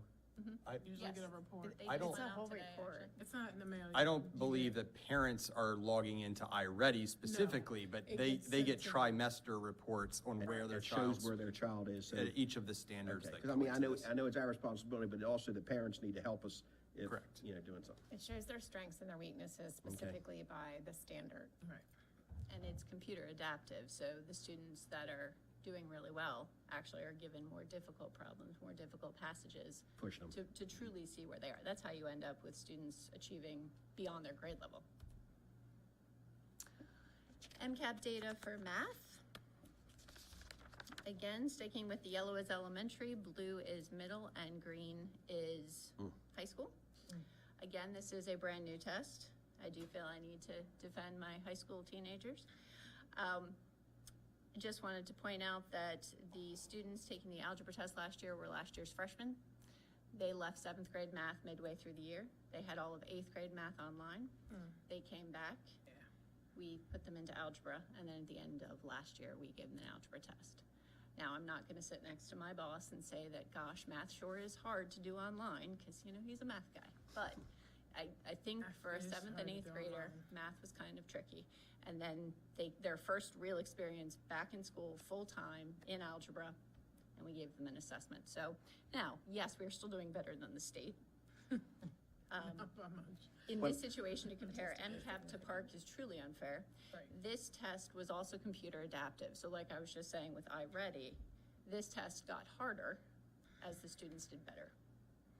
So we're really not apples and apples here. This is really not apples and apples. And I think the state would admit too, with the new tests, they understand that they have to get at, is the test appropriate? Is it students' ability? What is that what is that mix there as we do come out of COVID?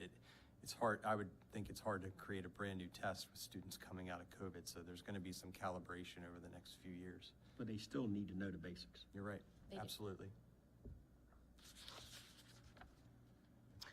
So as compared to the state, we are doing 4th in the state with 32% proficient. That's grades 3 through 8. And we are 10th in the state. Again, last year's freshmen, this year's sophomores. I also did want to point out that 15% of the state's algebra test takers last year missed scoring proficient by 10 points or less. That's about 10,000 students who barely missed proficient. As I said earlier, I only received our final individual testing data on Friday, so I haven't had a chance to dig down to figure out how many of our kids were right on that cusp. But that's, from a teaching perspective, that's really handy, because if you know kids almost passed, and then we can actually drill down and figure out where they were weakest, we can then address those weak areas and improve scores and improve their algebra. Again, the iReady data, this time for math, Kid 8. Again, we are making strides in the math they are doing day to day in the classroom. Our science data, again, a new test. In science, we test 5th and 8th graders, and right after the biology course in high school. So green is high school, blue is middle school, yellow is, blue is 8th grade, 5th grade is yellow. Is this the same test across all three of these are compatible? No, you can only, no, still apples to oranges. This one's a little bit closer, though, than the algebra is. I just wanted to show off a little bit for Mr. Page, because we are number 1 in the state for science grade 8. From the data office, this is good news, because those 8th graders are now our 9th graders. They will be taking the biology test this year. And if this is how they did last year, fresh out of COVID, I expect big things from them after they finish biology this year. 5th grade was 5th in the state, not too shabby. This is the only test that has actually stayed the same. So you can actually compare 2017 all the way over to 2022. Yes, we've had a bit of a dip since COVID, but you can also see in 2018, 92% of our students passed it. 92% of our students knew in 2018 they had to pass that test to graduate from high school. The students in 2022 also knew they did not have to pass that test to graduate from high school. They just had to take it. So I'm very happy with the fact that 70% of those kids sat down and passed it anyway. And it wasn't a requirement. At that point, it wasn't. They just had to take it. And again, better than the state. Our graduation trends. Again, this is going to be on the MSDE report card that comes out at the end of February. So our numbers from 2022, last year's graduates, are our internal numbers. These are not the official MSDE numbers, but I wanted to try to give you as much as I could tonight. So district graduates, we are down a little bit, about 94%. Generally, we tend to hover on 96% graduation rate. And you can see the breakdown between Kent Island and Queen Anne's. So last year was a dip. Personally, I do believe, and this will be the last time I probably ever say this, I do believe that was just because of COVID. Those kids had been through a year and a half of COVID while in high school, came back senior year, tried to make it work, and some of them just went back to the jobs they had been working in, full-time during COVID. Why is there such a disparity between Kent Island dropout rate and Queen Anne's? Is that? 3%. It's still not a lot of actual students. Okay. But when I see 1.67 and 5.15, that's percentage-wise seems to be. Yeah, it's not a lot of students. You don't even need 3 hands. How about that? Huh? You don't even need 3 hands to count them. How about that? I got to. Not even that. So graduation rate, the flip side is our dropout rate. Again, these are our internal numbers. They're not the official numbers from the class of 2022. Again, we've seen a little bit of a increase in our dropout rate, and that is not a good thing. We want an increase in our graduation rate. Again, not many students. We have already looked ahead to our current group of seniors. Thank you guys, because you'll both graduate. Then we already see this rebounding. By this time next year, I'll have much more positive outlook for graduation and dropout rate. Again, the official numbers come out from MSD on the report card at the end of February. On track in 9th grade. This may be something you've been hearing more about because of all the fanfare around Blueprint, but On Track in 9th grade has actually been an accountability measure for a while that we have been tracking. We actually track it slightly differently than the state does. So the state is looking at any student labeled as a freshman last year, and did they earn 4 credits, essentially in the core content areas. So math, social studies, science, English, world languages. We actually have started, because of Blueprint, we have started tracking it based on their first time in 9th grade. So we have taken a cohort approach. So I would be able to tell you that our On Track in 9th grade is going to be a different number than what they're going to be showing us from this point forward. And it'll be higher. It's going to be higher. So last year's freshmen, because this would include all the retained sophomores who are still labeled as freshmen. So we require 5 total credits to move on to the sophomore status. They're only looking for 4 credits to be labeled on track. So our requirement's a little more rigorous, and I think it will actually serve our students better. SAT trends. We give the SAT to all of our juniors every spring. So last March, we tested 414 juniors, and those are their scores. These scores are not wonderful. But we are definitely seeing a decrease in the importance around the SAT as fewer and fewer colleges are actually looking for these test scores. I know that was during COVID, but now that we're getting out of it, are they going back? I have not seen that we're actually moving back to, the colleges have not reversed their decisions. That's probably the best way to say that. So. We allow all our students to take a test free. Some schools don't. I mean, you have to pay for it. Correct. So I see in 2018, we're 1,122. We're down to 1,000 now, but are we having, now with everybody taking them, does that dilute a little bit more, where before you only took it if you were college bound and, like you said, needed it to get into a higher end college? This has been our school day SAT trend data. So this has been our juniors that we've been paying. We did tend to have some juniors not take it, even though we were offering it to them in the early days. Now we are, now we have more of the juniors actually taking it. We are also able to use this SAT then as a CCR measure because we are paying for it, and therefore this is now our test. This year we're going to be testing 595 juniors on March 22nd. We'll do it again.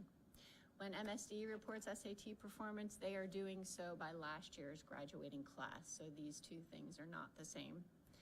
This is also taking into account every time last year's seniors took the SAT, not just the school day SAT. And we're 12th in the state for SAT performance. Our advanced placement, we do very well in taking advanced placement tests and scoring very well. So I'm going to say we're back to normal when it comes to advanced placement. We had more students take more tests last year and still scored better. This year we have 581 students enrolled in at least one AP course. That's about 25%.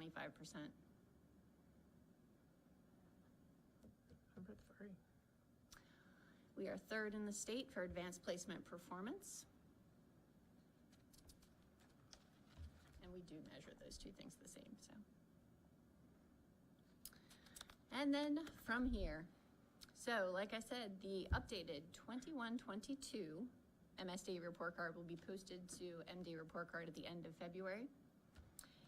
In January, the high schools just finished up state testing for ELA 10, LS MISA, and government, plus we had 120 students take the Apple exam to attempt to earn the Maryland Seal of Biliteracy. I'm sure that Mr. Bell will be singing their praises. I'm sure there'll be a video.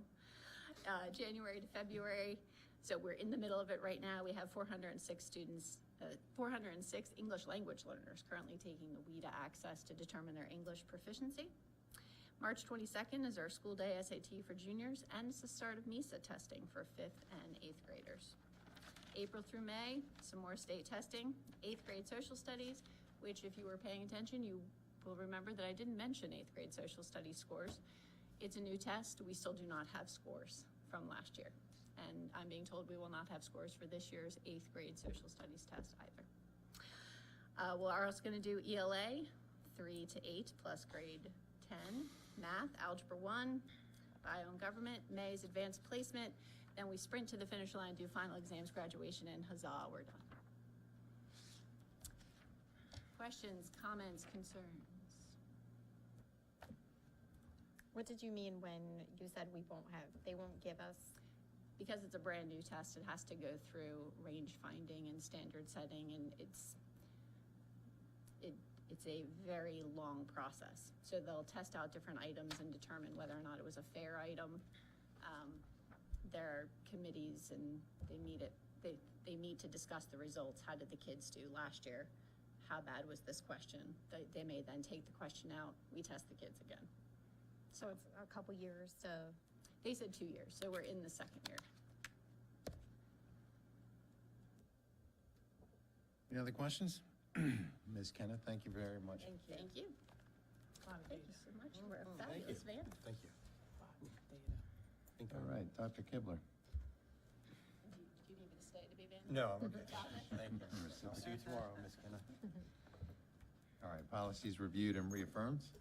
Sure. So, just wanted to bring to the board's attention, so trying to get under control the over 100 policies and regulations that we have on the books here. You know, sort of change, we've talked about this a few times this year already, just over the years. Some of this has slipped with changing administrations and things, so we have a 4-year calendar, because our policy on policies does say that every policy will be reviewed at least every 4 years. So we have that calendar. This list that we're talking about right now were reviewed by the specific offices that the policy sort of falls under their purview, and all of them have said that no changes are necessary to this list. And so they were reviewed and just said they just need to come back up in their 4 years. The policy on policies doesn't say anything about the board needing to vote to reaffirm them since there are no changes, but we wanted to make sure that we kept you sort of abreast of what we were doing, that the offices did look at them, said they're good, and of course the policy on policy says under your purview you can request any of them to come back up for review at any time as well, within that 4-year period. So when I looked at these things, I didn't see any red. When you do a change or something, you'll do a delete with red or something, or red. We would do with red, and we'd also bring them up for three reads. Gotcha. So I'm happy to take any questions. Otherwise, we just Right. wanted to inform you where we were on this set. I think we're good. School year calendar, that's next. All right. So this is just part 1 of school year calendar for tonight. So this is just the information item. So we actually have 2 policies on school calendar. This is just the regulation that goes with policy 647.1, or with policy 647, excuse me. This regulation 647.1 under Dr. Salen's purview. There was a line in here that said that when Labor Day falls on the 1st, 2nd, 3rd, or 4th of September, that we will start the school year after Labor Day. Bringing that up, sort of talking with folks around the school system, sharing that with the School System Improvement Committee, the Citizens Advisory Council. All of these groups did not like that we were sort of forced into that. They would rather have that as an option. So we just changed the regulation to say, it's on the last page under Part G, that if Labor Day falls on September 1st to 4th, just consider, you can consider starting after Labor Day, but just taking away that we would have to do that. And that comes again, so that's a regulation, not a policy, so that's not coming up for the 3 reads, but we did make that change because it will impact calendar vote later as you look at the 3 options for the calendar. Questions, concerns? I'm fine with that. All right, thanks, Dr. Kibler. Next, 6.06, second read for policy 302, and then we're going to go 303, 310, 315 with Ms. Jane Towers. Good evening, President Schiffinelli, Dr. Salins, board members, executive team. My name is Jane Towers, CFO. Tonight, we're being before you for a second read, a couple different policies. Like President Schiffinelli said, 302 is the first one slated. Item of note, I checked with Ms. Dennis, and there's been no public comment so far on any of these policies. So 302 is updating our school's activity fund. This is a fund that is kept at the school level. So if we look at the actual policy, just updating it as far as purpose and statement. We do actually have a manual for the school secretaries now that they follow too as well. So it's in more detailed on step-by-step on how funds are collected on the school level. So this would affect the booster groups, or I think we just had a cheerleading thing where somebody's paying for it out of funds. It's all housed at the school level, correct. Me and Katrina Gascott in a finance office, we go out once or twice a year, do some site visits. We have an annual training in the summer that we're going to have in July, or slated for July too as well. So we try to stay available for any questions that anyone might have. Where are these posted for the public comment? Actually, right online under the policy section. Okay. And they are, it's a request to email, any comments to email Ms. Dennis. Thanks. Keep rolling? Keep moving on. All right. We have You've been here before. 303. All right, 303 is just updating our gifts of equipment books and requests and donations and solicitations. Just to basically say that we are ethically bound to follow all the procedures, federal, state, and local laws. The next. Like if somebody gifts us something, it might be a tax write-off for them or something, so we have to just make sure that that's done in a proper way or something. Correct, yes. We have this going on now, though, right? We had a couple of estate Yes, we have. donations Donations, that were, okay, just making sure. a good point. Rolling along under 306, reimbursement of travel. We're going to ask to rescind this because we're going to marry it with policy number 315. This is a very, very old policy back in '93 that we think would be housed better with 315. So we're asking to rescind that. Wait, so you skipped This one. 310? Yeah, I was going I to did? mention. Oh, I Yeah, apologize. 310 and 315. 310, okay. 310 is procurement of goods and services. The update that we would like to propose here is under section 4, under policy elements, C. This was brought before the board in January of last year, but due to just busy time of budget time and negotiations, we'd like to bring it back before the board to take a fresh look at it and update the $25,000 to be per vendor invoice.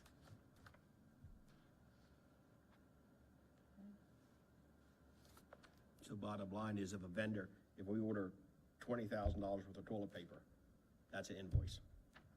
Come the following semester, we need another $20,000. That's, Yes. it would not go over the 25 limit. Now, let me ask you another question with inflation and everything.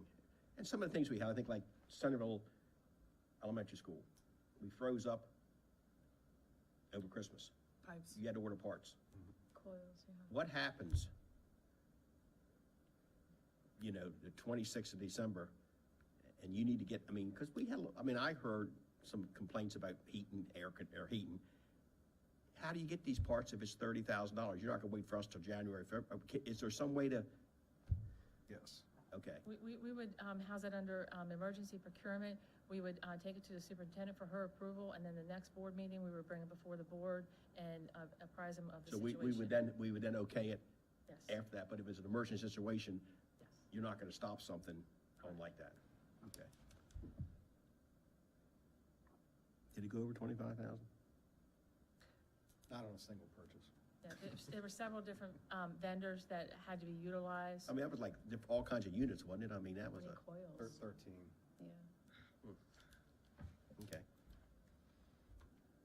Right. The next one's 315? Mm-hmm. Okay, thank you. The update here is basically, removing under policy public schools that the title were the Board of Education of Queen Anne's County, and under section 4 is where we want to incorporate 306 to say that all travel must be approved in advance by the superintendent of schools or a delegate representative if reimbursement is expected. So that's When you say delegate, would that be like a principal or something? Designee, which would Okay. be somebody on the executive team. Okay, okay. So in essence, we would move 306 to 315 then.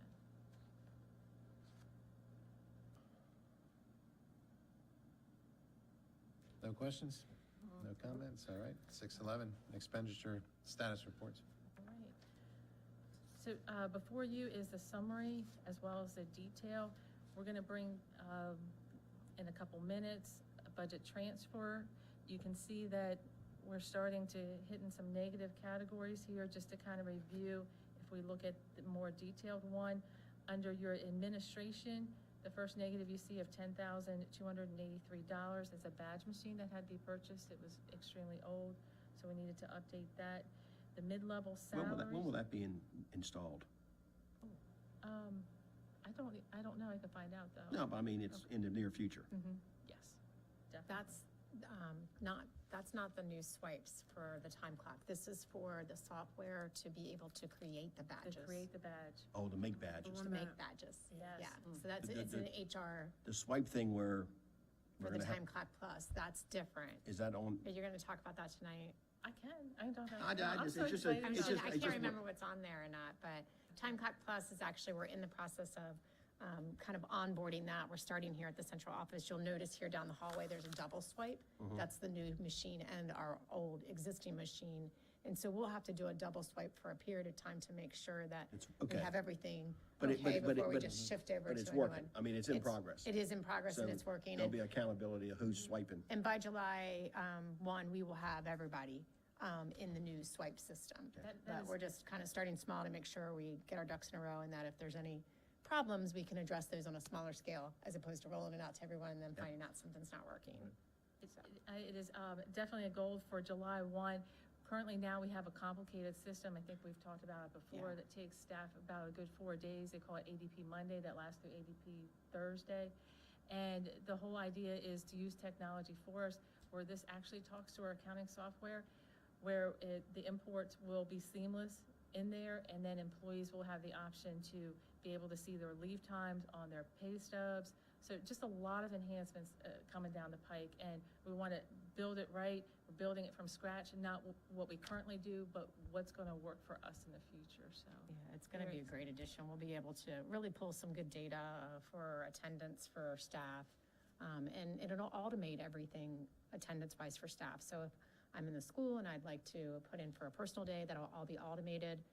We'll have, of course, a cap on that, so if it's outside the cap, it'll alert them via their email that says, hey, you know, March 13th is already met its cap, so please look for another date. It'll just do so much automation for us that will be really a benefit to our employees. And then as we go and look a little further here in the detailed expenditures under category 5, that $52,563.26, we are having to meet the needs under COMAR as far as having trainers after school. So we're seeing an increased cost in that we'll bring before you. When you say trainers, athletic trainers? Yeah. Oh, didn't we have a question of, weren't they hard to come by too? They are very hard to Are come we by. contracting them, or we're getting that outside people to do this? Yes, currently contracted with them, but you will see a proposal in the FY '24 budget for a different structure of that, because the state is now requiring any kind of summer camp you have, whether it be the Little Bucks camp or, you know, something for the Little Lions camp, that there is a athletic trainer there. So we really need them 12 months out of You're the looking at year. a 12-month position is what you're looking at. What happens when Parks and Rec uses our facility and they're having something It doesn't fall, the COMAR doesn't fall under that guideline of that. and we're not liable? No. It's a different agreement, and it's under their insurance. And I feel like as, you know, as them being our employee, that they have access to our employee benefits, which means they're really going to want to stay. and, be a part of our, faculties that we have, and I think that they'll end up staying. It's difficult now because we don't always get to pick who we get, and sometimes, they're not available, and so this will have two, so if somebody is out and it's summertime and someone's taking vacation, we could potentially have one of the other, the other one come in and cover, and so I think having them as 12-month employees will be a huge advantage for us, and I think for them, it'll give them some stability. I'm sorry, just quick question, because it said contracted services, so. This year, they're contracted, But you're but hoping you that will see because- in the, okay, and you'll gotcha, see in our budget okay. proposal this year that it will be two positions. Okay. Switching from that contracted to. When you say two, full-time that could be employees. each high school, One at each high school, yes, sir. and we don't need it at middle school? No, sir. And then we can finish off looking at category 11, just overall maintenance of buildings. It's really showing they're aware this year. So there's a budget amendment here later this evening to have more funds in that category, as well as category 15. That was for the lease payment for the laptops, that we'll have a budget amendment that we actually committed funds from fund balance in 23 to carry in 23. Maintenance of plant, and we're 110 supplies and materials. Is that fuel and stuff? No, that's actually just the supplies to maintain, or to Fix. just to fix To things, fix to things. repair Just to things. fix things? Yeah, we That just doesn't took, address our fuel issue. no. That gives our maintenance guys supplies to be able to fix on site the things that they need to. And that's not gonna go down because everything's getting older. Exactly.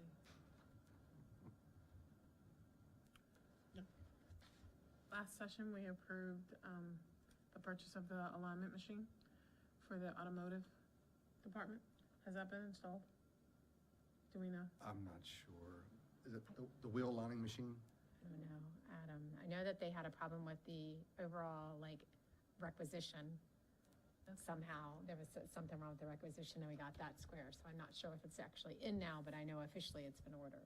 I can email Mr. Tully and ask him. I don't. Yeah, thank you.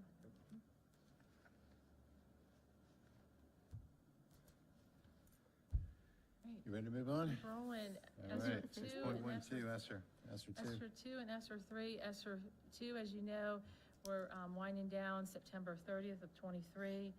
To date, out of a little over $3 million, we have spent or encumbered 2.9 with availability of $77,000. This is earmarked for just different cleaning supplies as needed, or maybe look at spacing or furniture too, take out of there. And then our ESER 3 is identified for learning loss. To date, encumbered and spent, and we encumbered through '24, is 6.6, so the availability is 135,000. And Will that be goes enough to from run summer school? What about summer school this summer? Summer school this summer is not going to be able to be sustained by ESER 3. It was ESER 2 the year before last, and this past year under ESER 3. That's gonna be, you're gonna bring that up in our budget? I was gonna say, Going to didn't we fall under, and Dr. Sprinkle is hard at work with summer school, so I don't want to step on her toes, but I'll divert her to that. But in years past, it has been supported through grants before COVID. Okay. So we'll definitely go back to that model. That model. And we're looking at a consolidated model so we can get kind of a bigger bang for our buck.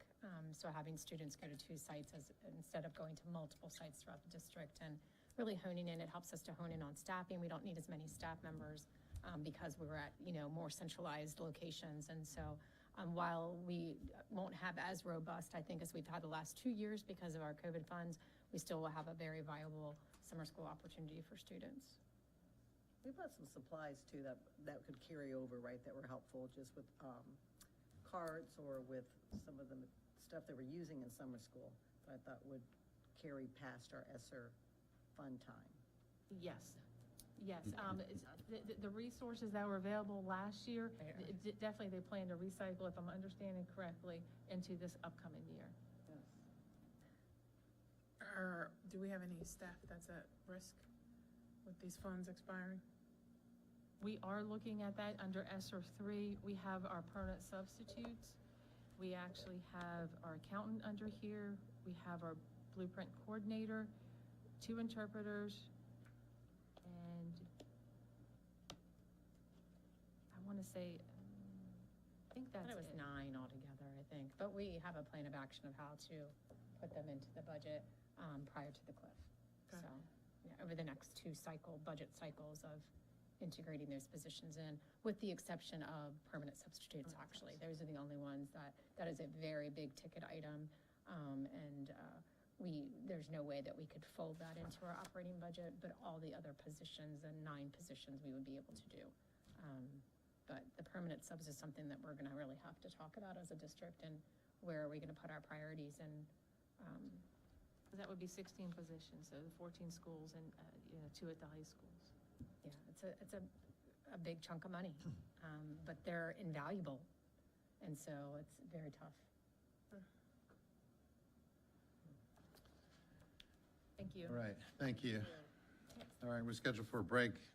I suggest we take it, or we keep going. I say, keep going. All right. If anybody needs to leave temporarily, We got 8 Feel items free. left. Keep going. all right, move on. In that case, current board action items, 8.01, human resources and substitute bus driver report. Mr. Everybody's had a, go ahead. President,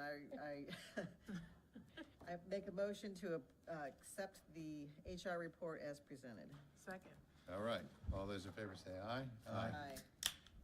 8.02, Edmentum contract. Kevin Kintop, good evening.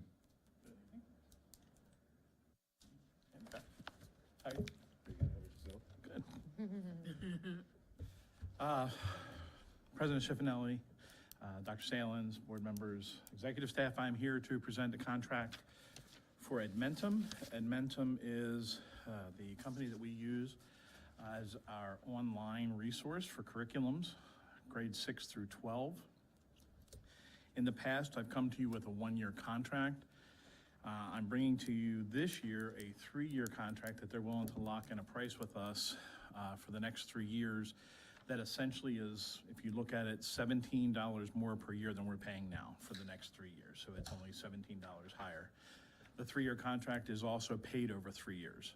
So we don't have to put the full 3-year contract out now. We put it out, we put a $500 deposit down, and then they break the remaining up into 3-year payments of just over $44,000. Just as a reminder, this is what we use for our high school, summer school credit recovery programs and our school year credit recovery programs. Over the last 365 days, we've probably had close to 450 different students regain credits using this platform.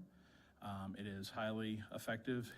They have a combination of their approved courses through the MSDE process, but we also have the power to take their information and create our own custom courses to meet our needs. And one of the new features is that we can take something that we put together in the past and I can reopen it and edit it. So if there's new courses and new things that come up, I can add to those courses. So I bring to you this contract for the next 3 years. And if you have any questions about it, I'll answer them for you. I just had a quick one. So locking in the price, but I've noticed that some of the contracts that I've worked with, they're actually telling me that they're going down to pre-COVID prices. I don't know if they've lost contracts or whatever. So is there any possibility that if their prices were to go down, would they then bring it down, or are we locked in even if their prices go down? I can't answer for them.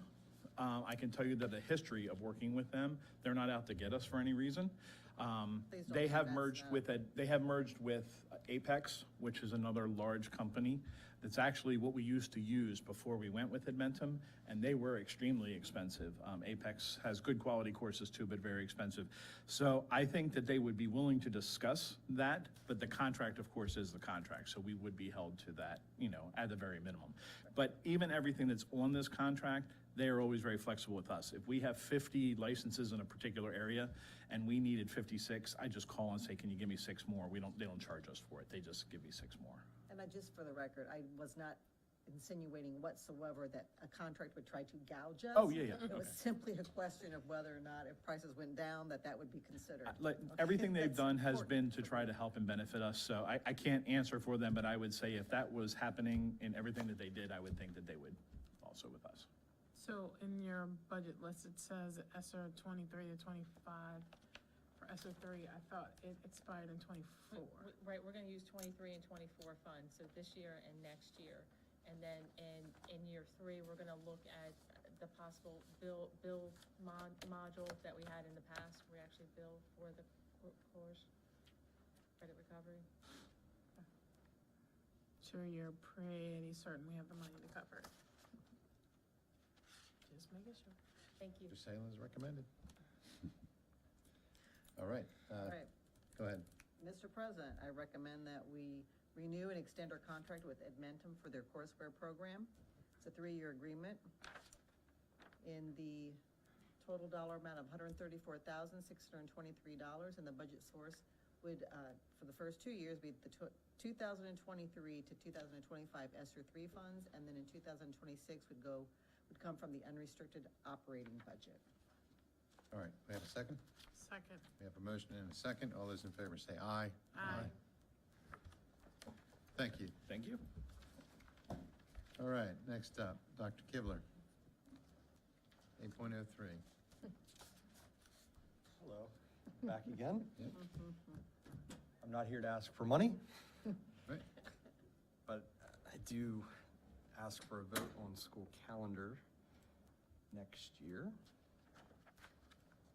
So you remember that 2 weeks ago, I believe, at our work session, I presented 3 options for the school calendar that were worked on between the School System Improvement Committee, the Citizens Advisory Council.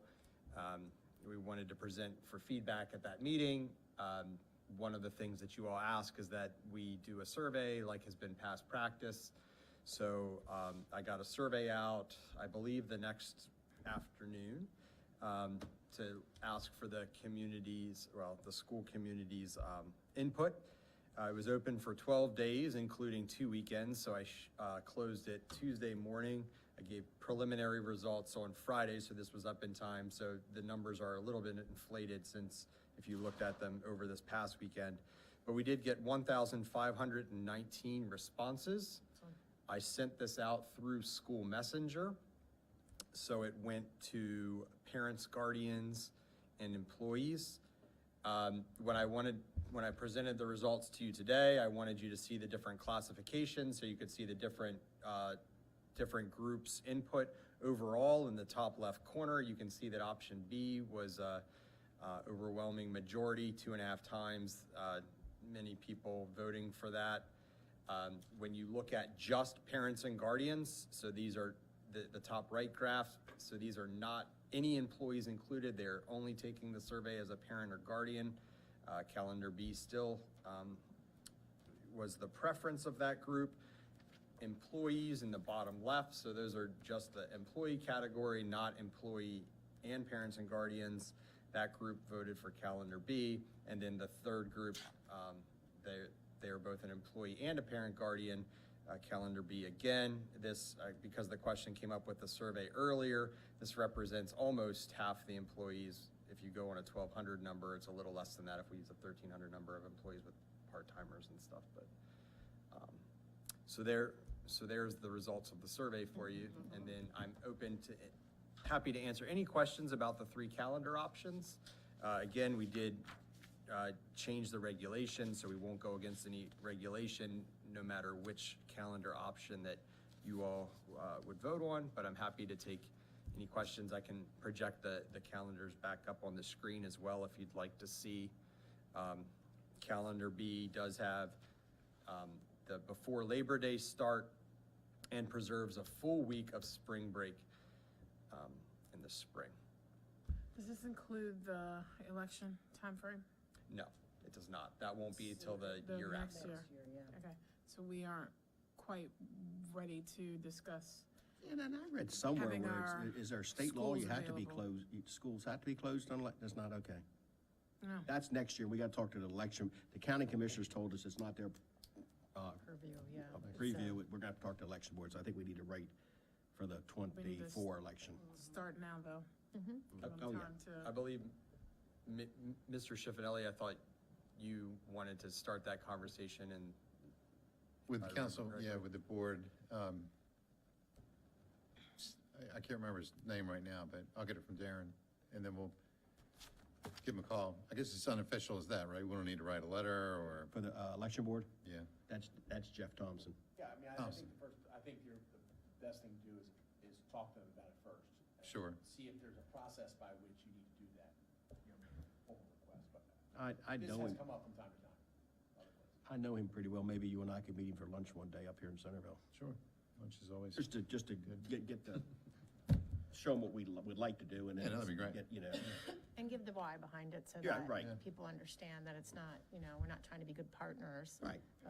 But it is a disruption to our. I don't want to go to lunch with them. Right, no. only two of us. Hey, we'd invite you, but only two of us can go at a Only time. two at a time, yeah. I get it, I get it. All right, well, then we'll obviously get There you together after this, yeah. Well, Can I come? then we'll share it. Here's my question, and I favored C, and this is my reasoning.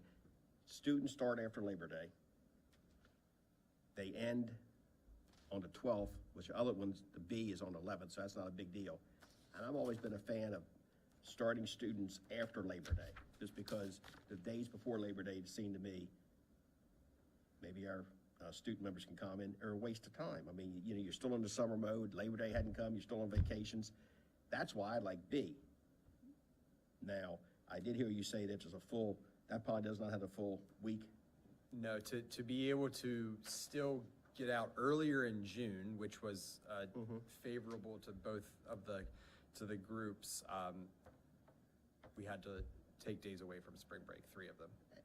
And I have no survey or scientific evidence on this, but I find parents take kids out when they want to.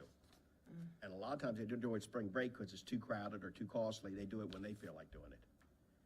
So I'm just personally like C, because you come after Labor Day and still get out at a reasonable time. That's just. I will say, so it was too much to summarize with 1,500 responses, but I did ask for any additional feedback on the calendars.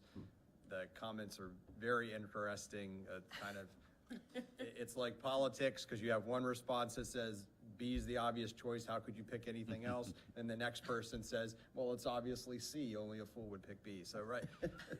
But when it comes to like the spring break, we also got comments. There were parents that said, I like that you're building a spring break in. We like to take a spring trip and take some time off of work.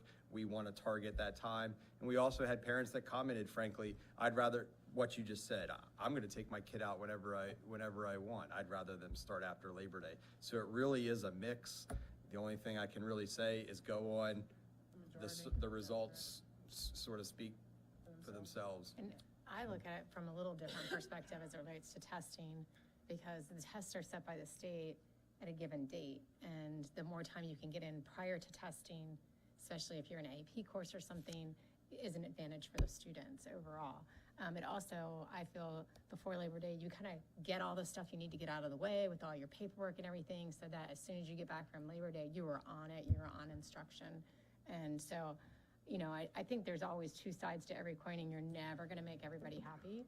But I do think there are some whys of why it could be advantageous to go before, just like there's some great reasons to go after as well. I got a great question from the Citizens Advisory Council about, well, what does attendance look like when we start before Labor Day compared to years we start after, and it's a negligible difference?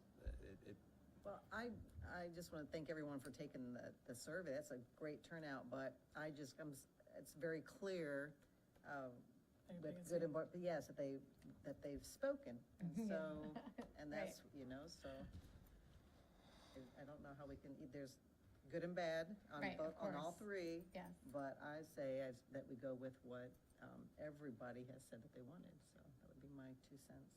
So was that a motion? Yes, once everybody's done talking. Yeah, I actually, was just teasing you. that's too funny. Any other comments?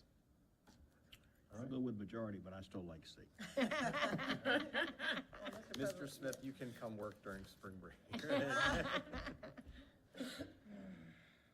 I make a motion that we accept option B of the proposed school calendars for 2023 and 2024 that were presented to us. Second. Okay, we have a motion and a second. All those in favor say aye. Aye. Ease have it. Thank you. Thanks, Mr. Kibler. Thank you. Okay, 8.04, we have a transfer request. Ms. Towers?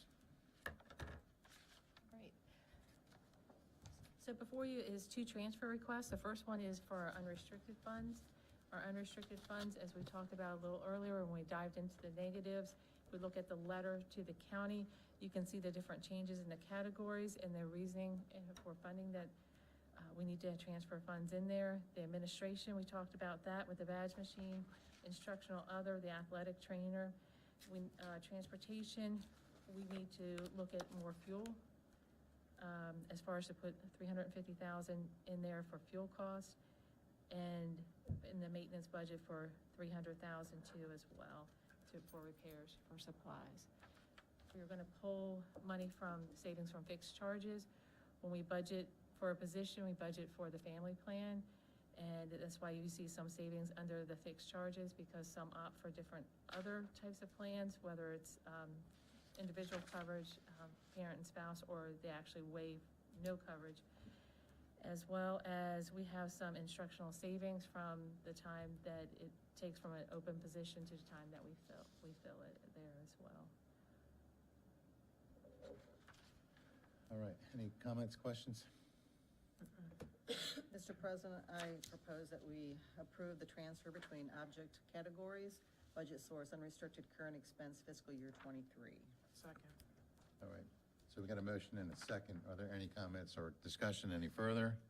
Just to get us back on track. All right, all those in favor say aye. Aye. Thank you. And then the next one we bring before you, a couple times a year, we bring a budget amendment here for our restricted fund. Our restricted fund is our grants. So at the beginning of the year, the board approved budget was a little over $14 million for our restricted grants. Since then, we've been awarded grants and actually have had some carryover grants in the tune of $6.2 million, which would take our unrestricted fund that is available for this year up to a little over $20 million, $20.3 million.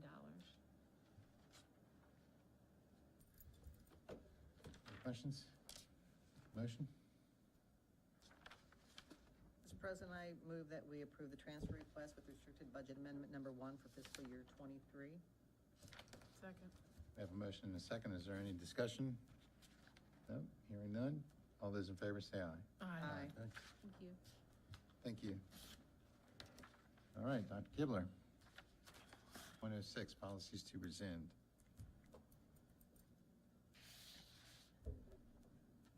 I requested the exercise to get up and down, come back. So continuing on the policy discussion from earlier, we have 3 policies that were on the calendar for this year where the offices that these fall under their purview are recommending them to be rescinded, following the same model that we used last year, providing you with a list of policies to rescind with explanations. But we have that here for a vote tonight.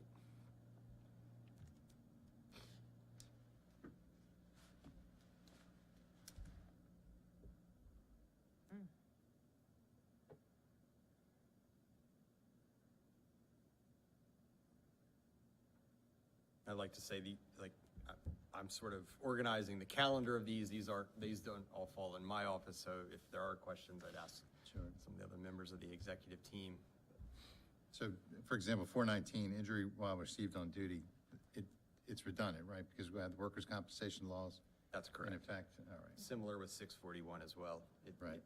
The students are covered under another policy. Okay. Any questions? Anyone? Do I have a motion? Mr. President, I make a motion that we rescind the policies that are no longer applicable as presented to us by Dr. Kibler. Second. All right, we have a motion and a second. Any further discussion? All those in favor say aye. Aye.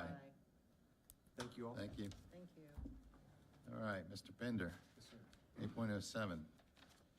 Good evening, President Schiffinelli, Dr. Salins, board members. For the record, Sid Pender, Chief Operating Officer, here before you tonight to seek approval for the installation of the Alertis notification hardware that you heard Mr. Savoy reference in his presentation.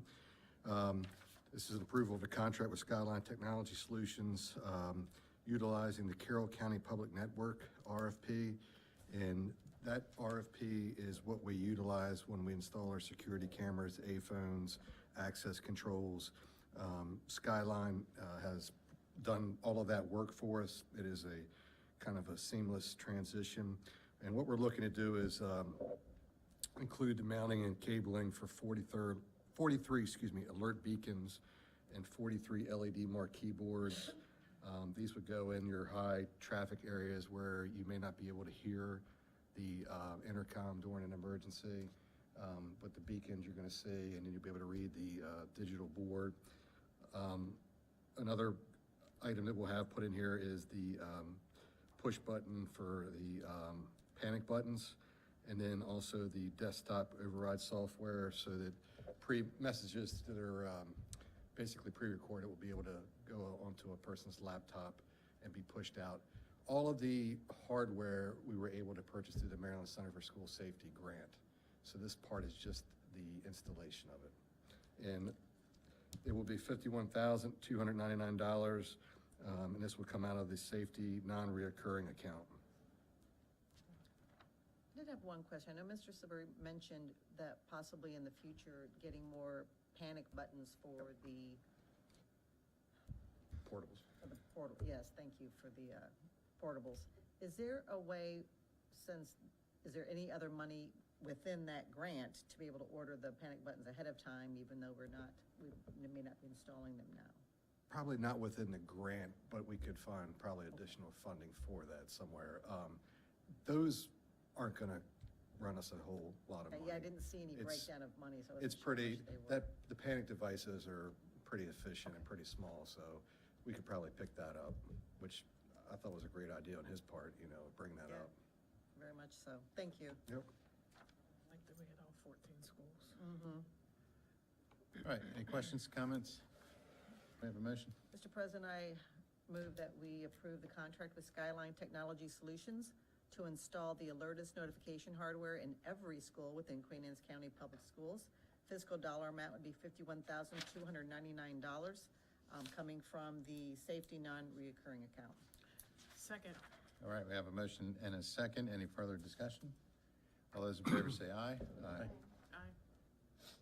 All right, Mr. Pender? As President Schiffinelli, I'm seeking approval tonight for the Kent Island High School JV cheerleading team to travel to Ocean City, Maryland to compete in the Reach the Beach school cheerleading competition.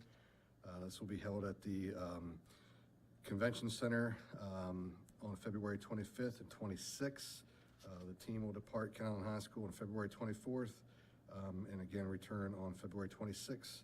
It's about 13 to 15 students. They have as chaperones 1 staff member / teacher and 5 chaperones.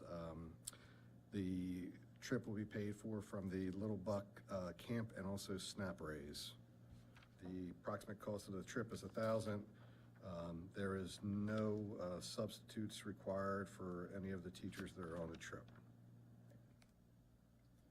One question. Yes, sir. They say, will you be using external transportation, plane, public transportation, personal vehicle, or walking? They put no. Yeah. Then next thing says, do you need a vehicle? They put no. Each parent will be questions, how do you- transporting their own child to that, down there. So each parent will be doing their own child. No. They're not allowed to transport, they cannot take another person's, child in there. It has to be just their child traveling in that vehicle. Yeah, because it'll be a liability. That's correct. So. Well, I didn't ask this question before, but you just made me think, will any of them be transporting themselves? No. Okay, you know what I mean, they have their license and. I specifically asked JV, Mr. Harding not those questions. necessarily. Yeah. So if there's That's 15 in people the going, Yeah, there's gonna be 15 We cars. should think about that. yes. And there's a way, somebody's gonna monitor. I don't mean to No, double check on it, but I I mean. understand. No, Mr. Harding, I went through and asked him this several times, and Okay, he said all 15 parents, Are willing to 13 do to it. 15 They wanna parents be were there. going down there. okay. I don't have a question. I'm just saying how exciting it is to have these types of requests almost every time we have a meeting now. It's Yes. thrilling to Well, have. if you look at, they come in second in the fifth place, down to in Texas for it. It's Yeah, so I it's remember just. it's a it's- phenomenal yeah, group of kids. it's exciting. It is, it gives us that Yes. normal, yeah. Yes, yes, yes, yes.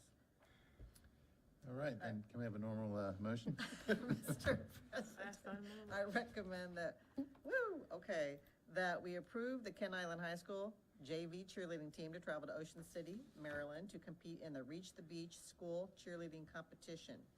The Fisker dollar amount would be $1,000, and that budget source is funds raised from the Little Buck Camp and the staff raised fundraisers. Second. All right, motion is second. All those in favor say aye. Aye. Thank you. Yep, thank you, Thank sir. you. All right, anybody signed up for citizen participation? No. All right. Future meetings and events, February 8th, 2023, 4:30 will be the budget work session. February 15th, 2023, at 5 o'clock will be the work session. And the motion for. Motion to adjourn? No, Oh, one- no, one to go question. back into closed session. Yeah, one question Oh, I've got I'm on the sorry. future meetings. We're doing budget on the 8th, and we're also doing budget on the 22nd, capital. Correct. Do I we know- need to be here the 15th? No, and I was gonna propose that, and I was gonna do Okay. that in the, Gotta be quick. yeah, sorry. You guys are like, wham, bam. So, yes, there's, you know, at our upcoming budget meeting, we will be looking at a dive into the state aid numbers, a review of MOE, the 5-year expenditure comparison, and salary increases by job classification. That'll be the 8th. And then I'm proposing that we skip the 15th, but then on the 22nd, focus on capital. Okay. If that works for everybody. Yep. Cancel meetings for me is good. Yeah, we don't need a motion or anything for that. We'll vote on that. So we're gonna move back into closed session. We Right. adjourned to Correct. open session, right? Correct. Somebody wanna make a motion? She did. Yeah, I We did. moved, I was just too quick. Move that we go back into closed session. All right. Second. All those in favor say aye. Aye. Good night, everybody.